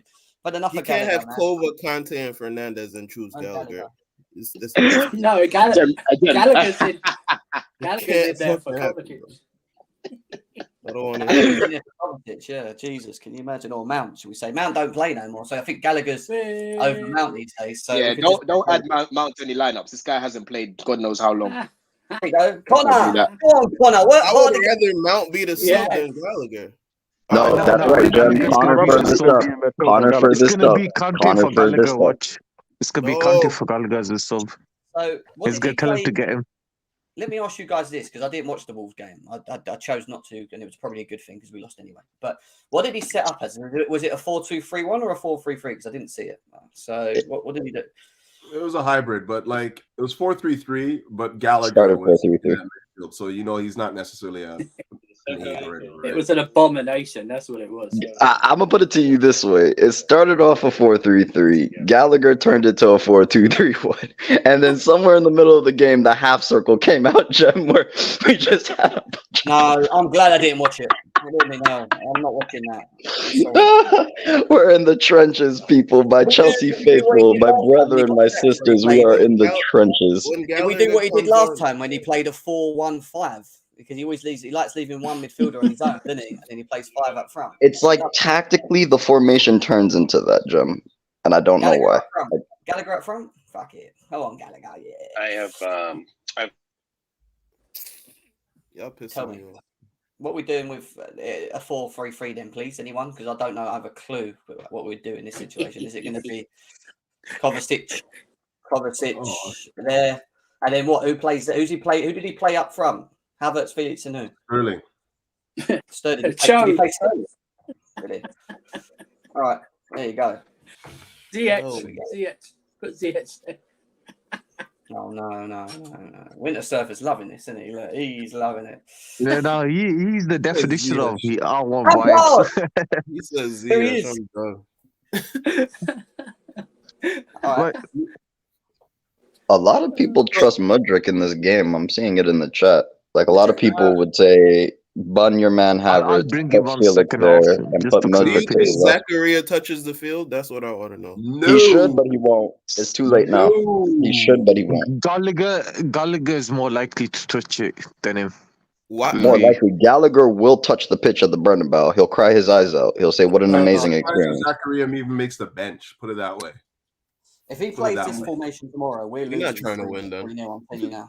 With Zakaria, you're worried about Zakaria for winning? Did you hear me? If we play this, You keep forgetting how the game plays out. Like you like the game ideally, but you don't remember how the game actually plays out. I don't remember how the game plays out. I remember that Zakaria is not the guy. That's what I remember. He's not the difference between wins and losses for Chelsea. That's for sure. Guys, what I would say is that if we play this formation tomorrow, if we play this against, I'm getting there, and I Jesus, fire now. If we play this formation against Real Madrid tomorrow, we are getting pammed. I'm telling you now, 3-4. Pammed. We're getting that midfield where they're getting bopped. They're getting popped about. They're showing us some proper paella football. You know, I'm telling you. Because I'll tell you why specifically, tactically, why it will not work. Because Kante, even though as great as he is getting around the pitch, will be lured to coming out on the wing to help James with Vinicius, which will then leave Enzo on his own in the middle with two players to deal with Ben. Remember this as well. Benzema, when he plays up front, isn't the type of striker to run in behind. He's the one that drops deep in between the two and links the play. And then he adds an extra body along with the midfield to then kind of, what's it called? Basically to overload. Sorry, yeah, that's the word. Thank you for it. So overload us in midfield, which means, all right, our defense haven't got anyone to mark. But once you beat the midfield, which is, which then is not that hard because Kante's been dragged out there and Enzo's trying to drop in deep with here, but then Modric comes here and Kovacic comes along here, and then someone else comes down. We're basically just going to get overloaded completely, and then that's when that's when the pressure comes on these two in the middle and the right backs and the left backs, and we'll just be overloaded, and it'll be an absolute mess because we'll be outnumbered. You know what's funny though, Jem? You know what's funny? This is a game that would work for Mason Mount. Even if you played the 4-3-3, this would be a game that you would like to see him on the left. Oh, Mount should be in. Mount should definitely be in. At least he would come back and be that extra body, right? But yeah, he hasn't been playing. That's the thing, though. He hasn't been playing, and Havertz, he can't do that job. If he was to play off the right, he can't. We've seen it how many times now. He can't come back the way Mount does. Mount is probably the best at doing it.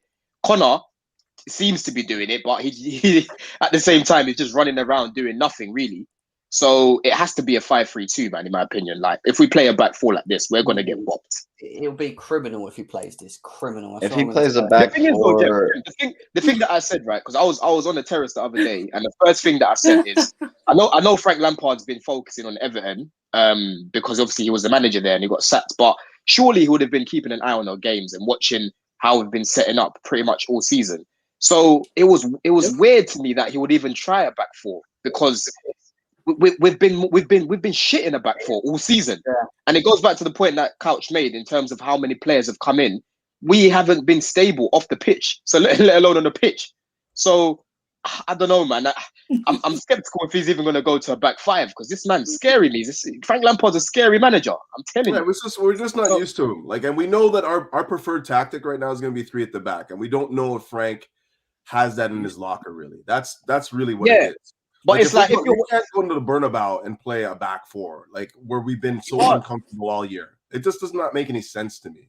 And I really think that Frank is a smart enough guy that he can recognize that. He'll have seen our games, understand. I think so. You know what, Couch. I'll give him benefit of the doubt because first game he thought, okay, let me try to implement something different. Let me try bring a bit of a lift. That's what we're hoping.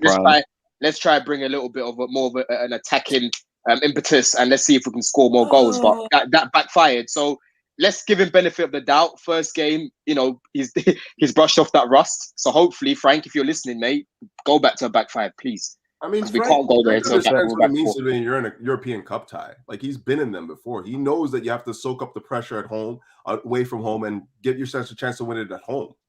So I don't see how he's going to play so open, and then just lose the time. He did it against. This is the scary thing though. In our group stage games before he got sacked, he played that 4-3-3. That's why I ain't no telling. There's really no telling. There really isn't. Against Bayern, yeah. Give Ruben the lone role. Let him drive forward with the ball and commit players. What do you reckon? See, this is the thing about Ruben, that we've never actually really seen him play his best position, which is as a number 8, and playing in a 3-man midfield. It would suit him, but again, I think Kovacic will start. tomorrow, and I think I don't mind it, to be honest, in the 3. But Ruben in that 8 role, he's somebody that he will offer us driving up the pitch and being able to find a first pass, which is something that Kovacic consistently can't do. But I neither does came Ruben. to the stream for reassurance that we weren't getting slapped up 3-0 tomorrow. None of you have given it. Not one of you. We're not have getting slapped up reassured 3-0 me we're tomorrow. not If we getting play a back slapped three, up. we're not getting slapped up 3-0. We're not getting slaps. It's the problem. The problem is just scoring, Cali. That's what. But that's what I'm saying. That's the thing I'm saying. None of you are telling me confidently this man's gonna have common sense and set up with a back 3 or back 5. You're telling me he might go out with a back 4. So if he goes out with a back 4 and Gallagher in the midfield, we're gonna get slapped. What do you think he's gonna do, though, Callie? What do you think he's gonna do? Genuinely, I don't know. That is why I am afraid. I am afraid, my friend. I thought, from a relatively smart standpoint, one that doesn't require any coaching badges, he would go and set up with a back 3. You know, if he wants a little bit more attacking. Instead of having, your fullback sit further back, you can invert them, have them go forward, be in the midfield. Fine. I'll accept that. But you guys are telling me, and I'm looking at his track record with us, not even in other teams, with us in the Champions League. And he ran that 4-3-3 almost every game. So I'm sitting here thinking, surely Super Frankie Lampard is not going to go to the Bernabeu and say, I'm him, and set up with a back 4 and go beyond that and put Gallagher in midfield. Surely that's not what I'm going to wake up to tomorrow. Those are different circumstances. Though. Like, you have to recognize that we were a different team 2 years ago when he was manager. And then in the first leg against Bayern Munich, you have to realize we were at home. So in his mind, again, Lampard's an attacking manager. He wants to go out there for the win.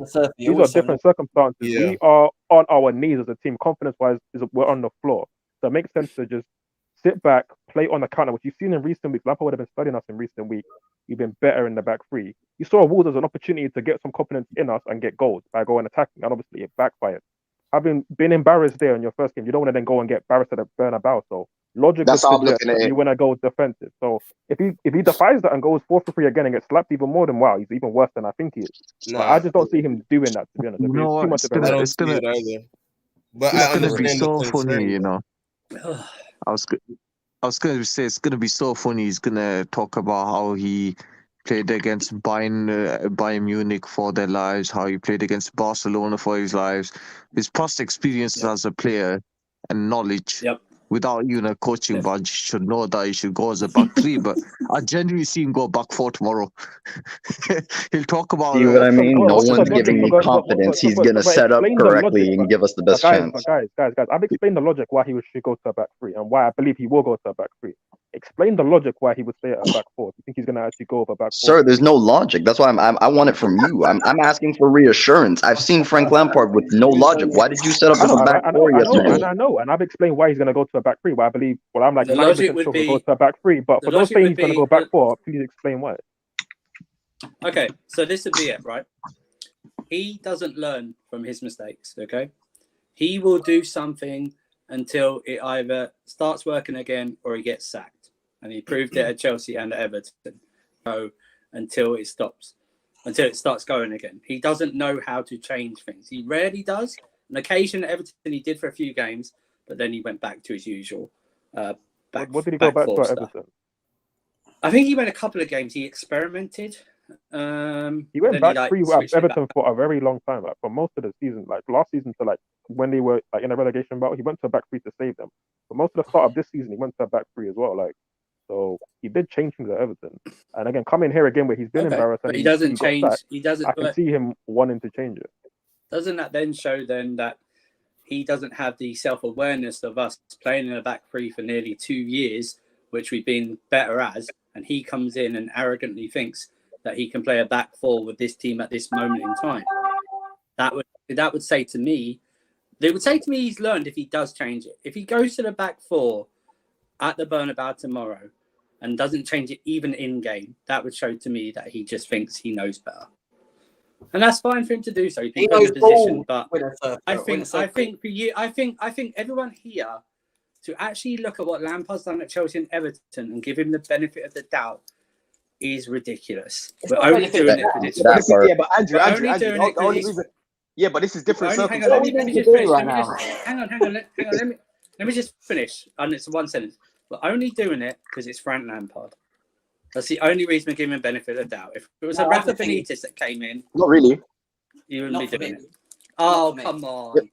Not for me, mate. I'll be honest with you. I'm at a point now where I've looked at our season and gone, well, you know, it's a turmoil anyway. It's completely done, in my opinion. Okay, maybe not here, but maybe not here with some people. But I think most of the fan base would go, Well, "Oh, we it's know Lampard. who He gets the club." long term and stuff. We know Yeah. people. You know, we Nah, Yeah, Surfer's he right knows though. the I had club. somebody tell me that Lampard was going to win the Champions League, so you know. Well, Di Matteo did it. Who knows? Oh man! Notice I didn't laugh. I was dead serious. That's the crazy part. Third Brian Lamp played a back 4 when we lost 4-1. He played a back 3 when we lost 3-0. So basically, we're stuffed, is what you're saying. Like, Basically, Lampard's fucking shit. Anyway, you know, you lot want him. Lampard's basically fucking shit. Well, He wants to win just tomorrow. answer his point, right? Because I wasn't here for your Nobody point. had Lampard. Wait, Jem, We didn't- Nah, let Matt land the minerals. Go ahead, Matt. Go ahead. Come in We didn't even know Lampard was an Wait, hold on. Matt, what do you mean you lot wanted Frank? Who wanted Frank? No one is Frank. What are you talking about? You want to accept Yeah, mediocrity. don't say we wanted Frank. We had this conversation, brother. Wait, hold on, guys, hold on. Matt, who said they wanted Frank? When you lot come in and back this guy and want him, oh, he's only for 9 games. Oh, we'll take him as a caretaker manager. Then when I was coming out here and I was saying last week, I would not want nothing to do with Frank. I don't want Frank in anyone in this club. You guys will accept him. Anyway, but tomorrow he ain't doing anything tomorrow. The only way he's going to win tomorrow, if he gives me Enzo, Zakaria, Kante midfield, there's a chance we can get a draw. There's a chance we get a draw. Assuming he tactically sets that midfield up correctly. Is not just putting players in places. Mate, because you know, there's a lot of like impetus on the manager to get the things right tactically for sure. And I think we're going to go over back. He's going to tell them most of the right things to say. Obviously, he's not going to be Tuchel tactically. We know that, but he's talking about the manager a lot. Like it's at the end of the day, football is played by 11 men on the pitch, and they still need to go out there and perform. And again, Lampard can't control unforced errors at the back. He can't control if Havertz has his shooting boots on for once. He can't control those things. He can control how we set up tactically, but ultimately, still up to the players to execute on not just Lampard's tactics, but tactics from what tactics do we how play with they know the game. But forget tactics though. It's still on the players to actually go and perform. So I'm just saying, for the players that are on the pitch tomorrow, is Havertz going to turn up and perform? Is Kante going to turn up and perform? Which players are going to actually go on and perform for the badge for the team in a big game like this? But who starts them? Who starts them? Well, we talked about the starting lineup, and I feel like it's again. But maybe Coventry, Gallagher, maybe has the players. Sterling. It's going to be the players that. But here's the thing: he has the players to win it. At the end of the day, but he has the players to win it. He's just not signing the right ones. Matt, what players do you want to see on the field, bro? Let's get. I need to see Zakaria, Enzo, and Kante need to start. You got to have a strong midfield. Kante, Zakaria sit back. Zakaria played 2 games, and you're talking about Zakaria, like yes, Dennis, because Dennis he's done more defensively than Kovacic has done all season. He hasn't played 2 games. He's played about 6. He's played 6 games and he's played very good in all those games. And I would definitely start him. Because it allows Enzo. It allows Enzo to push up. I don't want Enzo to be playing DM. I want Enzo to play more up. So you can't play Kovacic as a DM because the guy shares a DM. You can't play him there. Zakaria, you can. We can't throw Zakaria into a game like this when he's hardly had any minutes. Yeah, that's not. It's like throwing Mountain in there. It's not burn about like that. What it is, Matt. What it is, Matt. We all know.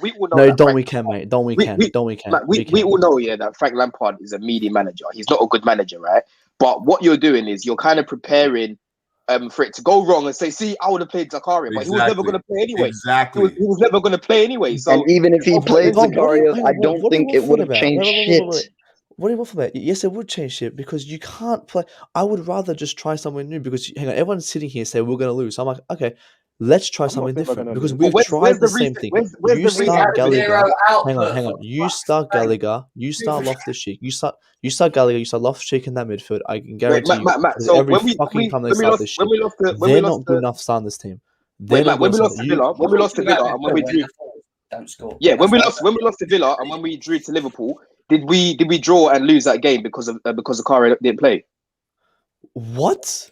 No, we didn't. No. It's a simple question. Yeah. So No. you're making it out like he's a player that we need in this team right now. When we hardly see him. Yes, we've been alright without him. We've been alright. I'm going to tell you something a little it's a You player put that we need. Lavia or What is that? Declan Rice in this team. What is that We're still analogy? losing. That's a stupid analogy. How's that Zakaria stupid analogy? did The point something that to I'm making. The point that I'm making is about that the formation. you're saying about Zakaria because you want Enzo further forward. But what I'm saying to you is He hasn't. Zakaria has not been playing. He's not match fit. He hasn't been playing since he got back from that injury. He's looked just like the sloppy. He didn't look like this. He hasn't played since he's got back since his injury. He did play. He came on against Spurs. I think we missed. He came on against Spurs. But what I'm saying, Jim, is you're mentioning players that we know aren't going to play. It's not going to happen. Yeah, and I'm saying you should start these players. Matt, let me ask you this real quickly. Even if we played Zakaria, let's just say Zakaria's in the midfield with Enzo and Kane. Do you have the confidence that we're going to put the ball in the back net? I'm confident that Enzo can definitely make more opportunities to create for someone to put the ball in the back of the net. Yeah. So are you confident in the players up front to put it in the back net? Yeah, because I can see here and I can say I know Enzo as a cam, as an 8, who can give much more creativity to the forwards to get a goal than having someone like fucking Gallagher there, or someone like fucking Mount there. This whole season. Hang on, Jem. What's that guy's scarf? Wait, where's the scarf of your man's? Yeah, he's fucking garbage. And our old manager didn't want to put our only striker in there. I'm agreeing with you. They're fucking garbage. But starting Zakaria, hang on, but starting but Jem, you're not making sense. You're not making sense. Zakaria can. That's more of the problem right now with us. It's the output from what we've seen. Yeah, but we don't have. Jem, how are we going to fix the output then? How are we going to fix the output? Get them in training and have them shoot 100 fucking shots. So this is the only reason. I'm not sure if you heard. I'm not sure if you heard the beginning of the stream. The first thing that I said is that if you want to play Enzo further forward, Zakaria is the best option to play in that role. And I would agree with you if he had been playing the past few games, but he hasn't. So we can't throw him in a game like this of this magnitude and expect him to come out of that game and be a world beater. It's not realistic right now. He doesn't have to start, bro. But he can impact. He can come on the game and impact. Yeah, I've got no problem with that. I've got no problem with that. But what I'm saying is, Matt's saying just throw him in there, but you're forgetting who we're up against. It's Real Madrid. Yeah, they can't throw him in there right now. He hasn't been playing enough. Mate, you know what? I'll be honest. I couldn't care. I'll throw him in there. I know it's not logical, but I'll throw him in there because at least it's something different. I couldn't care. But so now we cussed Lampard for being illogical with the decision, but now we're saying, just throw Zakaria in there. I don't care if it's logical. Like, yeah, because as I said, it gains more. But hang on, you're talking about match fit, right? When was the last time he played? I know it's been a while, but I would rather start. Our team's that bad that I'd rather start an unfit Zakaria over fucking Gallagher, over fucking Loftus-Cheek, because they won't do shit. They won't do shit. So your point is more about Enzo. We need Enzo when attacking position. Declared, you raised this joke 3 times, mate. To create further forward. But for me, again, I said it earlier in the stream as well, that Enzo can still create from deep positions. Again, with a back three, Chilwell and Reece are going to play almost as wingers when we get the ball. But then who creates as that 8? Balls to them, and then they can create from wide areas. But it's better. The forward hardly have the ball. The better is. The more forward is, the better is. But then who plays that? No, but I don't think him being further forward in a game like this, where we're going to have 8% of the ball, is that useful. I don't think if we're playing 3 minutes, who's at 8? Because long balls isn't going to fucking work against Madrid. Right? Matt, let me do this. Our wing backs work. No, I'm gonna say it like this. I'm gonna say it like this. Hang on. Who will play the cam then forward? Who will play the cam? No, Matt, I got you. Listen. Last time that was fucking horrendous. We don't have a cam. Matt, let me just ask you two. Let me ask Matt 2 things so we can get this squared away. Matt, number 1, what formation do you want? 3-5-2. Okay, you want that midfield. Who do you want your 2 up front? Felix and. Got to be Havertz. It's gonna have to be. Nah, I don't want him. I don't like Havertz. Okay, so do you see? Do you see how you just said 3-5-2? You want that midfield specifically, but then you're gonna say we're not gonna put the only other guy that can go up in that position. But he can't. As much as I dislike Havertz, I dislike Havertz just like you. It doesn't matter. He can't finish the ball. There's a better chance. Brother. That's why for me. I'll start with then. This is my thing. You're talking about people not finishing the ball. Listen, do you think we all don't know that? Have we all not watched the games? And that's not. I don't mean this disrespectfully. What I'm trying to say is, literally, he's going to put these players there. Like, if you're telling me, okay, take your midfield, take the midfield you want. You think he's not going to put Havertz up front? You think he's not going to put Havertz up front? Havertz is playing. Cully, are you? That's why Jem's smiling. Jem knows Havertz is starting tomorrow. I couldn't care what fucking Frank Lampard do. You said me. Yeah, you said me. I couldn't give a fuck what that fat guy Frank wants to do. I'm saying what I want to fucking do. I know he's a good dog because he's stupid. Okay, so who do you start instead of Havertz? I just want to hear that. I'm Mudryk or Sterling. I want to start fucking Havertz. I couldn't care, man. I couldn't care. I couldn't care. Modric's been shocking every time he's played out. Hey, Matt, I promise you, One second. Declared says Mendy has a better record in the Champions League than Kepa. Drop Kepa. Got to Declared on that one. Hey, Matt, you want to respond to that? That's directed at you. Yeah, Matt, no, he told me 3 times. Did you watch the game against Leicester and see Mudrik's touches up top? Mate, I couldn't. Mate, Don, I said Mudryk because I couldn't care who starts there. Because for me, my only reliability is Felix. I did say Sterling as well, but Sterling, Mudryk, Pulisic, put anyone there. Yo, really quick for everyone that said, "Why did I laugh like that?" Because he said put Mudryk as a striker up front. This is written in the stars. This is written in the stars from the going striker. What do you think of this front two, Felix and Pulisic?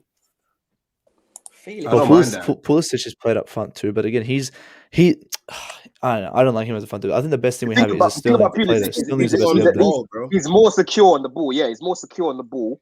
A little bit more technical because Mudryk, man, the ball just bounces off of him. And against Real Madrid, when you've got the ball, you need to make use of it. So we can't have stopping it. He did play against Madrid. Honestly, did play giving them the fucking ball back. That's going to be a problem. Also, that's going to be a big problem. We can't play him up front. We can't play him something up front. Potter did that completely screwed this team was choosing to bring Mudryk, leaving out Aubameyang, and leaving out Badeshia. Oh my God. That decision in the Champions League is going to be what's going to crucify us tomorrow. Because listen, Matt, when you say who would you put up front, I would hear you if we still had Aubameyang. Genuinely, I would hear you. I would hear you 1,000%. But Kelly, we're all looking at it in hindsight though, because when we signed Mudryk and we put him in that team, the Champions League team, no one was complaining at the time. Because wait. Don't speak for everybody, because I specifically said we have too many wingers in that team. I said it's not against Mudryk, but I didn't say for Aubameyang. I said we should have brought Badeshia. Look at the attack we were suffering with before we made those new signings in January. So I didn't see anyone complain, especially in the group. Oh no, absolutely. Hindsight is 2020. I was complaining about Badeshia and Aubameyang for sure. Badeshia. What is the purpose of Badeshia when you have Koulibaly, you have Thiago Silva, you have Fofana coming back? You have Cucurella. Bad boy body. I don't care about all of that. My thing is, Couch, at the time, Koulibaly was performing poorly. Badeshia was on an upward trajectory. Position where you need goals. You know what I mean? Like, we brought in Felix, we brought in Mudryk, and it's imbalance. How many defenders do we have in the squad? Yeah, exactly. We had to. We had to drop Badeshia. I don't know what you guys are seeing here, man. No, this is what I'm saying. If you drop Badeshia, fine, but then put in Aubameyang. You took the only recognized striker we have out of the team. That's what I'm saying. I agree with that. Imbalance. Yeah, no, I agree with that. I hear you on the defender. I'm just saying because of my bias towards Badeshia. I'm saying I would have rather sat Koulibaly and put Badeshia in his position, but that's another conversation. But what I'm saying is overall, we sat our own striker. We don't use Chalobah. We didn't take Badeshia. We put Chalobah, right? Yeah, but there's another one. Oh my God, another one. Thank you. That's what I'm saying. Like y'all, you're not forgetting. You forgetting. We have a lot of these defenders, but it's not the right ones, bro. It's not the right. Who's the right one? Like you watch Badeshia is the right one, Couch. Badeshia, and you think that he's like the next Maldini or something like that. Nah, you see, you always take it to this level. You always take it to this level. Relax. What has he done that makes you feel like he needs to be in the Champions League roster? He's done more. He's done more than some of our defenders, Couch. Factually, you got to give him some respect. We're missing a key point here because AJ and Kelly, I agree with what you guys are saying. I would have loved Badeshia to be in the UCL squad, right? But at that time, and if you look at the options that we've got at the back in comparison to who we've got up front, we've got one of the best records defensively in this league, like this season, right? So it's not the defense that's the problem; it's the attack that was a problem. So when Mudryk and Felix came in, and Enzo, logically it made sense to register them because we've got so many options at the back. I get what you're saying in terms of Chalobah. Yeah, he hasn't been played. But realistically, was Chalobah going to get swapped out, get dropped for Badeshia? That was never going to happen. So we've homegrown as well. And you can only sub out 3 players. Yeah, we had way more options at the back. Why don't we try some of our defenders up front? They might score a goal. You never know. Jim, your mic's hiding your face, man. Brother, our defenders were carrying most of the goals this season. Just to finish off, I don't remember any. I don't remember anyone. Comes from the box. Look. I don't remember anyone. 1 week complaining he's about protecting him. Havertz, next So week I he's was the bad boy. scene. Which I'm the one? first bad boy body of shield. Always I'm talking remember about that. I Joao was Felix. definitely complaining about body of shield. I wasn't complaining about Mudryk because at that time the hype of these players was there. Remember? Yeah, but then who would be a Enzo, body of shield? I was AJ. because he played instantly. I was like, no, this guy AJ, has who to do be you in the take out team. to bring in the Badia Shield? Who do you take out? Chalaba, Koulibaly. At that Chalaba. time, He doesn't even I'm trying to count on remember that. who. He doesn't even count. Like Who? Chalaba Okay, so doesn't even Chalaba doesn't count. I would have traded Koulibaly at that time. Hindsight. That I'm trying wasn't to going to remember happen. at that time. When was it? Like So you're taking out Koulibaly and who else?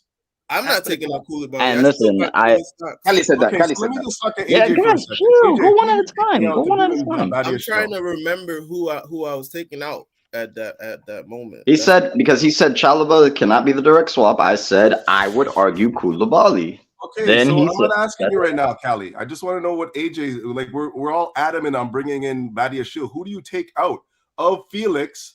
Of the three players that were added, Felix, Mudryk, and Enzo, who comes out? Mudryk comes Mudryk. out. AJ, Nah, Yeah. at that time he Mudryk wasn't comes coming out? out. We was hyped for that. That's looking at it in hindsight. At the time, no one complained about You Mudryk asked me being. at that the before. I time, gave you an answer. There was definitely somebody that I would have chose. I just can't remember who I would have chose. no, Those because are he the said, three listen, you players. didn't hear Those his are the question. three- He said out of those Keep in three, mind, out keep of in those mind. three. Hold on a second. Keep in mind, you can only register 3 players. You can't take some more players out to bring more players in. 3 players get registered. Of those 3 players, who do you take out to bring in Badia Shield? What do you mean you Then can't? based take out? on what Wasn't Couch is Aubameyang saying, in he's the right. squad? You And can then we only took him out? register Felix. 3 more players. That's the rule. You can Yeah, only but- register. Bro, but they Felix. took out players like Aubameyang. He was To register Mudryk. To register Mudryk. And you don't think that was only the wrong register 3 decision. more players. bro. Couch, this is what I'm saying. You don't think that's the wrong decision? That We they made chose the wrong Mudryk over decision. Aubameyang, our only striker. I'll tell you right here. Anyway, I wouldn't have we taken can out go through, Aubameyang, is what I'm telling you. we Okay, then we agree. I'm shutting the fuck up. we can go to score predictions because, as usual, in every show, we always end up. Let's not do debating that. about Let's not do that. I the, don't you know, skip the, this the one. crap that's going on at a football club. Unfortunately, all right. I'll start with this. I'll start with this scoring. If it's a 3-5-2, we're gonna win 2-1. If it's a 4 at the back, it's gonna be 4-1. It's gonna be 4-1. Bro, Damn, Jen. let's skip. Let's not put this energy out there, man. Let's just skip. But the score. I said 4-1 Chelsea, 4-1 Chelsea, or 2-1 Okay, Chelsea. okay. Oh, all right. Captain, like I shit. don't know, man. I give up with these guesses, but all I know is that I feel like Enzo's gonna fucking bang a screamer, top bins tomorrow. Watch. Okay, I'm gonna keep saying it until he does one. He still hasn't scored, bro. He still hasn't scored, man. Don't blame him because every time the ball lands out the box, it's Kovacic that decides to do Yeah, that exactly, thing man. Exactly. and knock it over the flipping. It's annoying. It's so I already annoying. seen that shit. Hassan, go on, mate. What are you saying? I believe.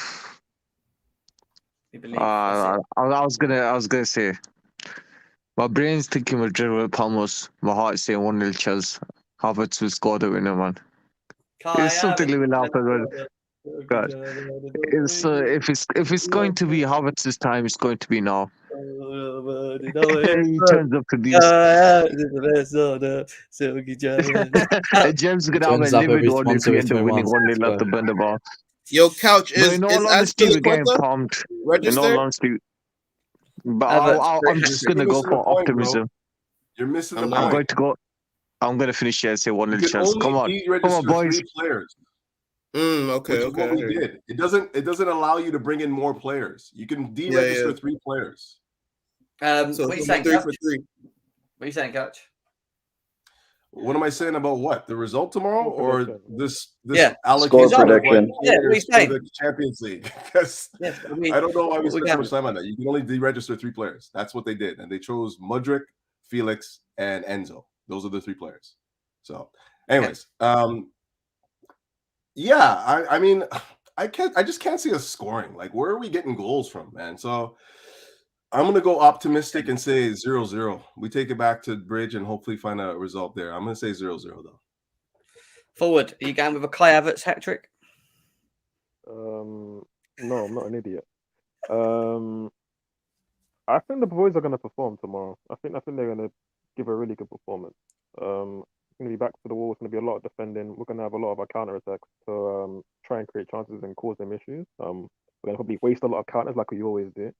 But I'm thinking 1-0 Madrid, which, to be honest, for us, is not a bad result. Taking them back to the bridge. And then again, against Dortmund, we were able to overturn that. And I think against Madrid, we possibly could. But I'm getting a sneaky feeling that one of the fullbacks will score because, again, that's where our goal threat comes from. One of our wingbacks, I feel like over 90 minutes, we'll find a chance to fall their way. And we saw from very little. They've been able to score in recent weeks. Again, against Liverpool, obviously, Reece goal was cancelled, but it was a good finish. Chilwell's goal against Leicester was absolutely outrageous. And again, that's individual brilliance. That has nothing to do with managers, tactics, systems of play. That just comes down to players just performing and doing what they can do on the pitch. And Chilwell scored a crazy goal against Leicester. So, again, it only takes a moment like that just to score. And then we have something to hold on to at the Bernabeu. So, I'm going to be optimistic and say 1-1 and one of our wing-backs scored. And obviously, probably Benzema will score for them. But, again, 1-1 at the Bernabeu, given our state, that is a fantastic result. So he lives rent free in his head. That's what he's saying. He lives rent free in his head. Callie, what are you saying?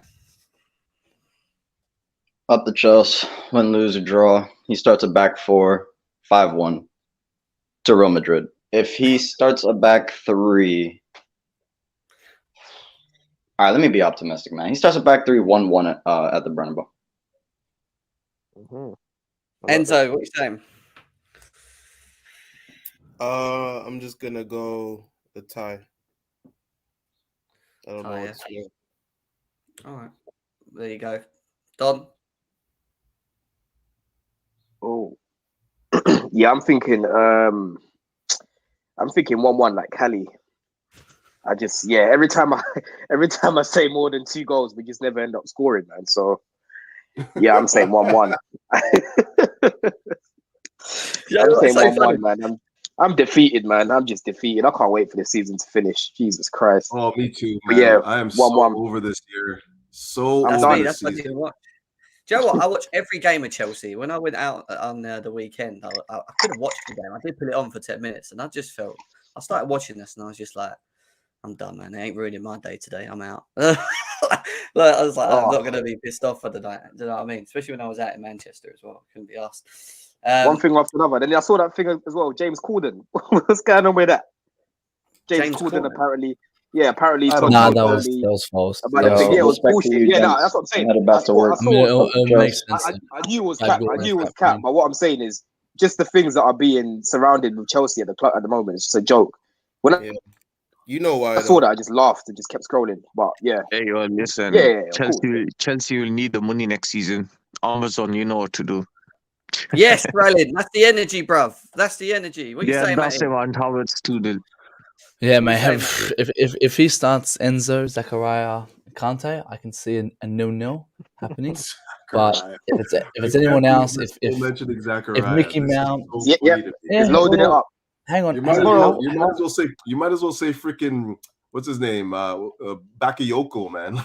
Yeah, but they're shit. They're shit players. Like Zakaria's a good player. Mount shit, like you're gonna say. See, again, Zakaria is another player who we never gave a big opportunity. Because he's shit, man. No, he's. Are you serious? No, he's not. So you think Loftus-Cheek Gallagher is better than him? He's not shit. He's not shit. He's not shit. No, you guys. I mean, I don't think you've watched him properly. He's not shit. But I'm happy. We're not signing him permanently. I think we can find better than that. We can find better than him. No, but hang on. He never got his chance to prove himself because the manager of us started Gallagher and fucking Loftus-Cheek over him. You're saying that Zakaria is the difference between a good result and a bad result at the Bernabeu? Then I'm he's not. Hang on. When did I ever say that? Putting words in my mouth. This isn't Essien.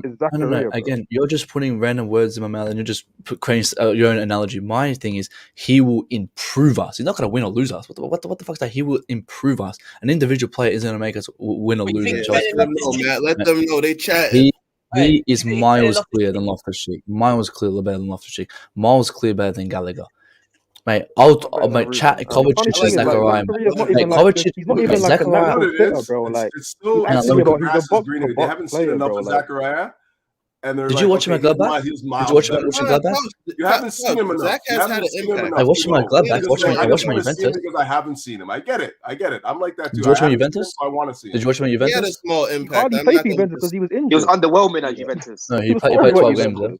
Horrible. Watch Yeah, out. 12 games Mate, in do you what, just 2 years? remember? That's horrible. Maybe you guys weren't here, but I know Couch was here. I remember Couch was back in 2020, 2021 when we were talking about Tchouaméni and Reislings, and Zachariah was on that name too. From which, you know, Not on my like list. Kone is He now. was Like Not Kone, on my like list. yes, he was. Like Kone, no, but on the radar, like Kone was right now. Same No, club, he which was. back, He was. and yeah, but being Maybe on he the was on not. that radar list. doesn't make you good, We were though. on the Being stream on the trying radar to doesn't make you no, good. but we He's fans, being some mentioned. of us, Man, were wanting him. But We if got him, was but we not never on my list. It was used too him. many for me. 100%. Yeah, I know it wasn't on. I know he wasn't on your list. This discussion, I only asked for match predictions. Jesus. Anyway, but as I said, if he starts his fucking Gallagher, Loftus-Cheek, and fucking Mickey Mount, then we'll get slapped like 4-0. But if he play defensively quite well, I think we get a 0-0. So that's the reason difference between us conceding it, 4 Mickey and Mount. conceding 0. That's mad.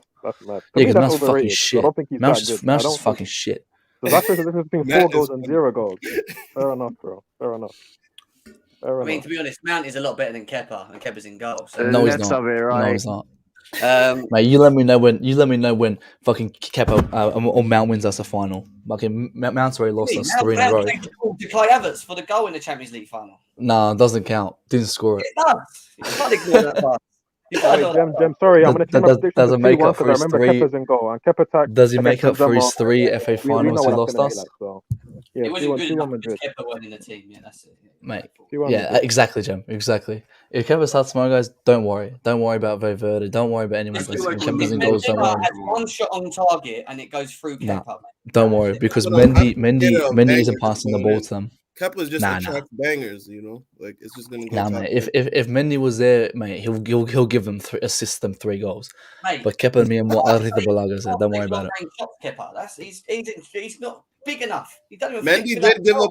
up a goal last year in the same tie. So Yeah, and then the year before that, he won. He was integral in us winning the Champions League. Like, yeah, he's had some bad performances But guess for real, but like Kepa hasn't done a quarter of what Mendy's done in less than Exactly. the time he's been here. Like, not done a Exactly. quarter Yeah, of what but Mendy's Mendy- done for the club. Not even a quarter. Facts. That's facts. But Kepa's me and more, so this like game suits he's Mendy automatically better. too. This game suits Yeah, Wait, you're Mendy. Mendy Kepa's better. Wait, Kepa's automatically better because of what? Because me and more Arita Balaga, like that sums it up. And he wanted to be, and he actually he got the captain's arm badge as well, so he's automatically better than. I'm getting a little bit worried about you. I think you need to get checked. Jim, hang on, Jim. What That was side are very you on suspect Havertz what I now? I'm just said, but confused. I'm I'm not so gonna confused what do side Jim's on now for Havertz. Today He's he's slamming him. Last week he was hyping him. I don't know, yeah, man. you know, I just You're ride the wave. got bro. bipolar. I just ride the wave. By the way, I fair just enough. ride the wave like all these Chelsea fans. Anyway, big up, guys. Smash the likes, subscribe, and we'll be back again for hopefully a W for Chelsea against Real Madrid away. Let's And we can get be it. happy because Kai Havertz scored a hat trick, and everyone here that's We'll here take now that. probably won't turn up, other than maybe Couch because Havertz scored, and no one comes in after that because they run away. They only come in when he's really bad, so they can slag him off and moan about him in the He's chat. bad every week, Jem, so we have a lot of opportunity, bro. He's bad every Anyway, week. So. Rough. like, subscribe, and go. Club declared. And Felix, put it in the back of the net. See you later.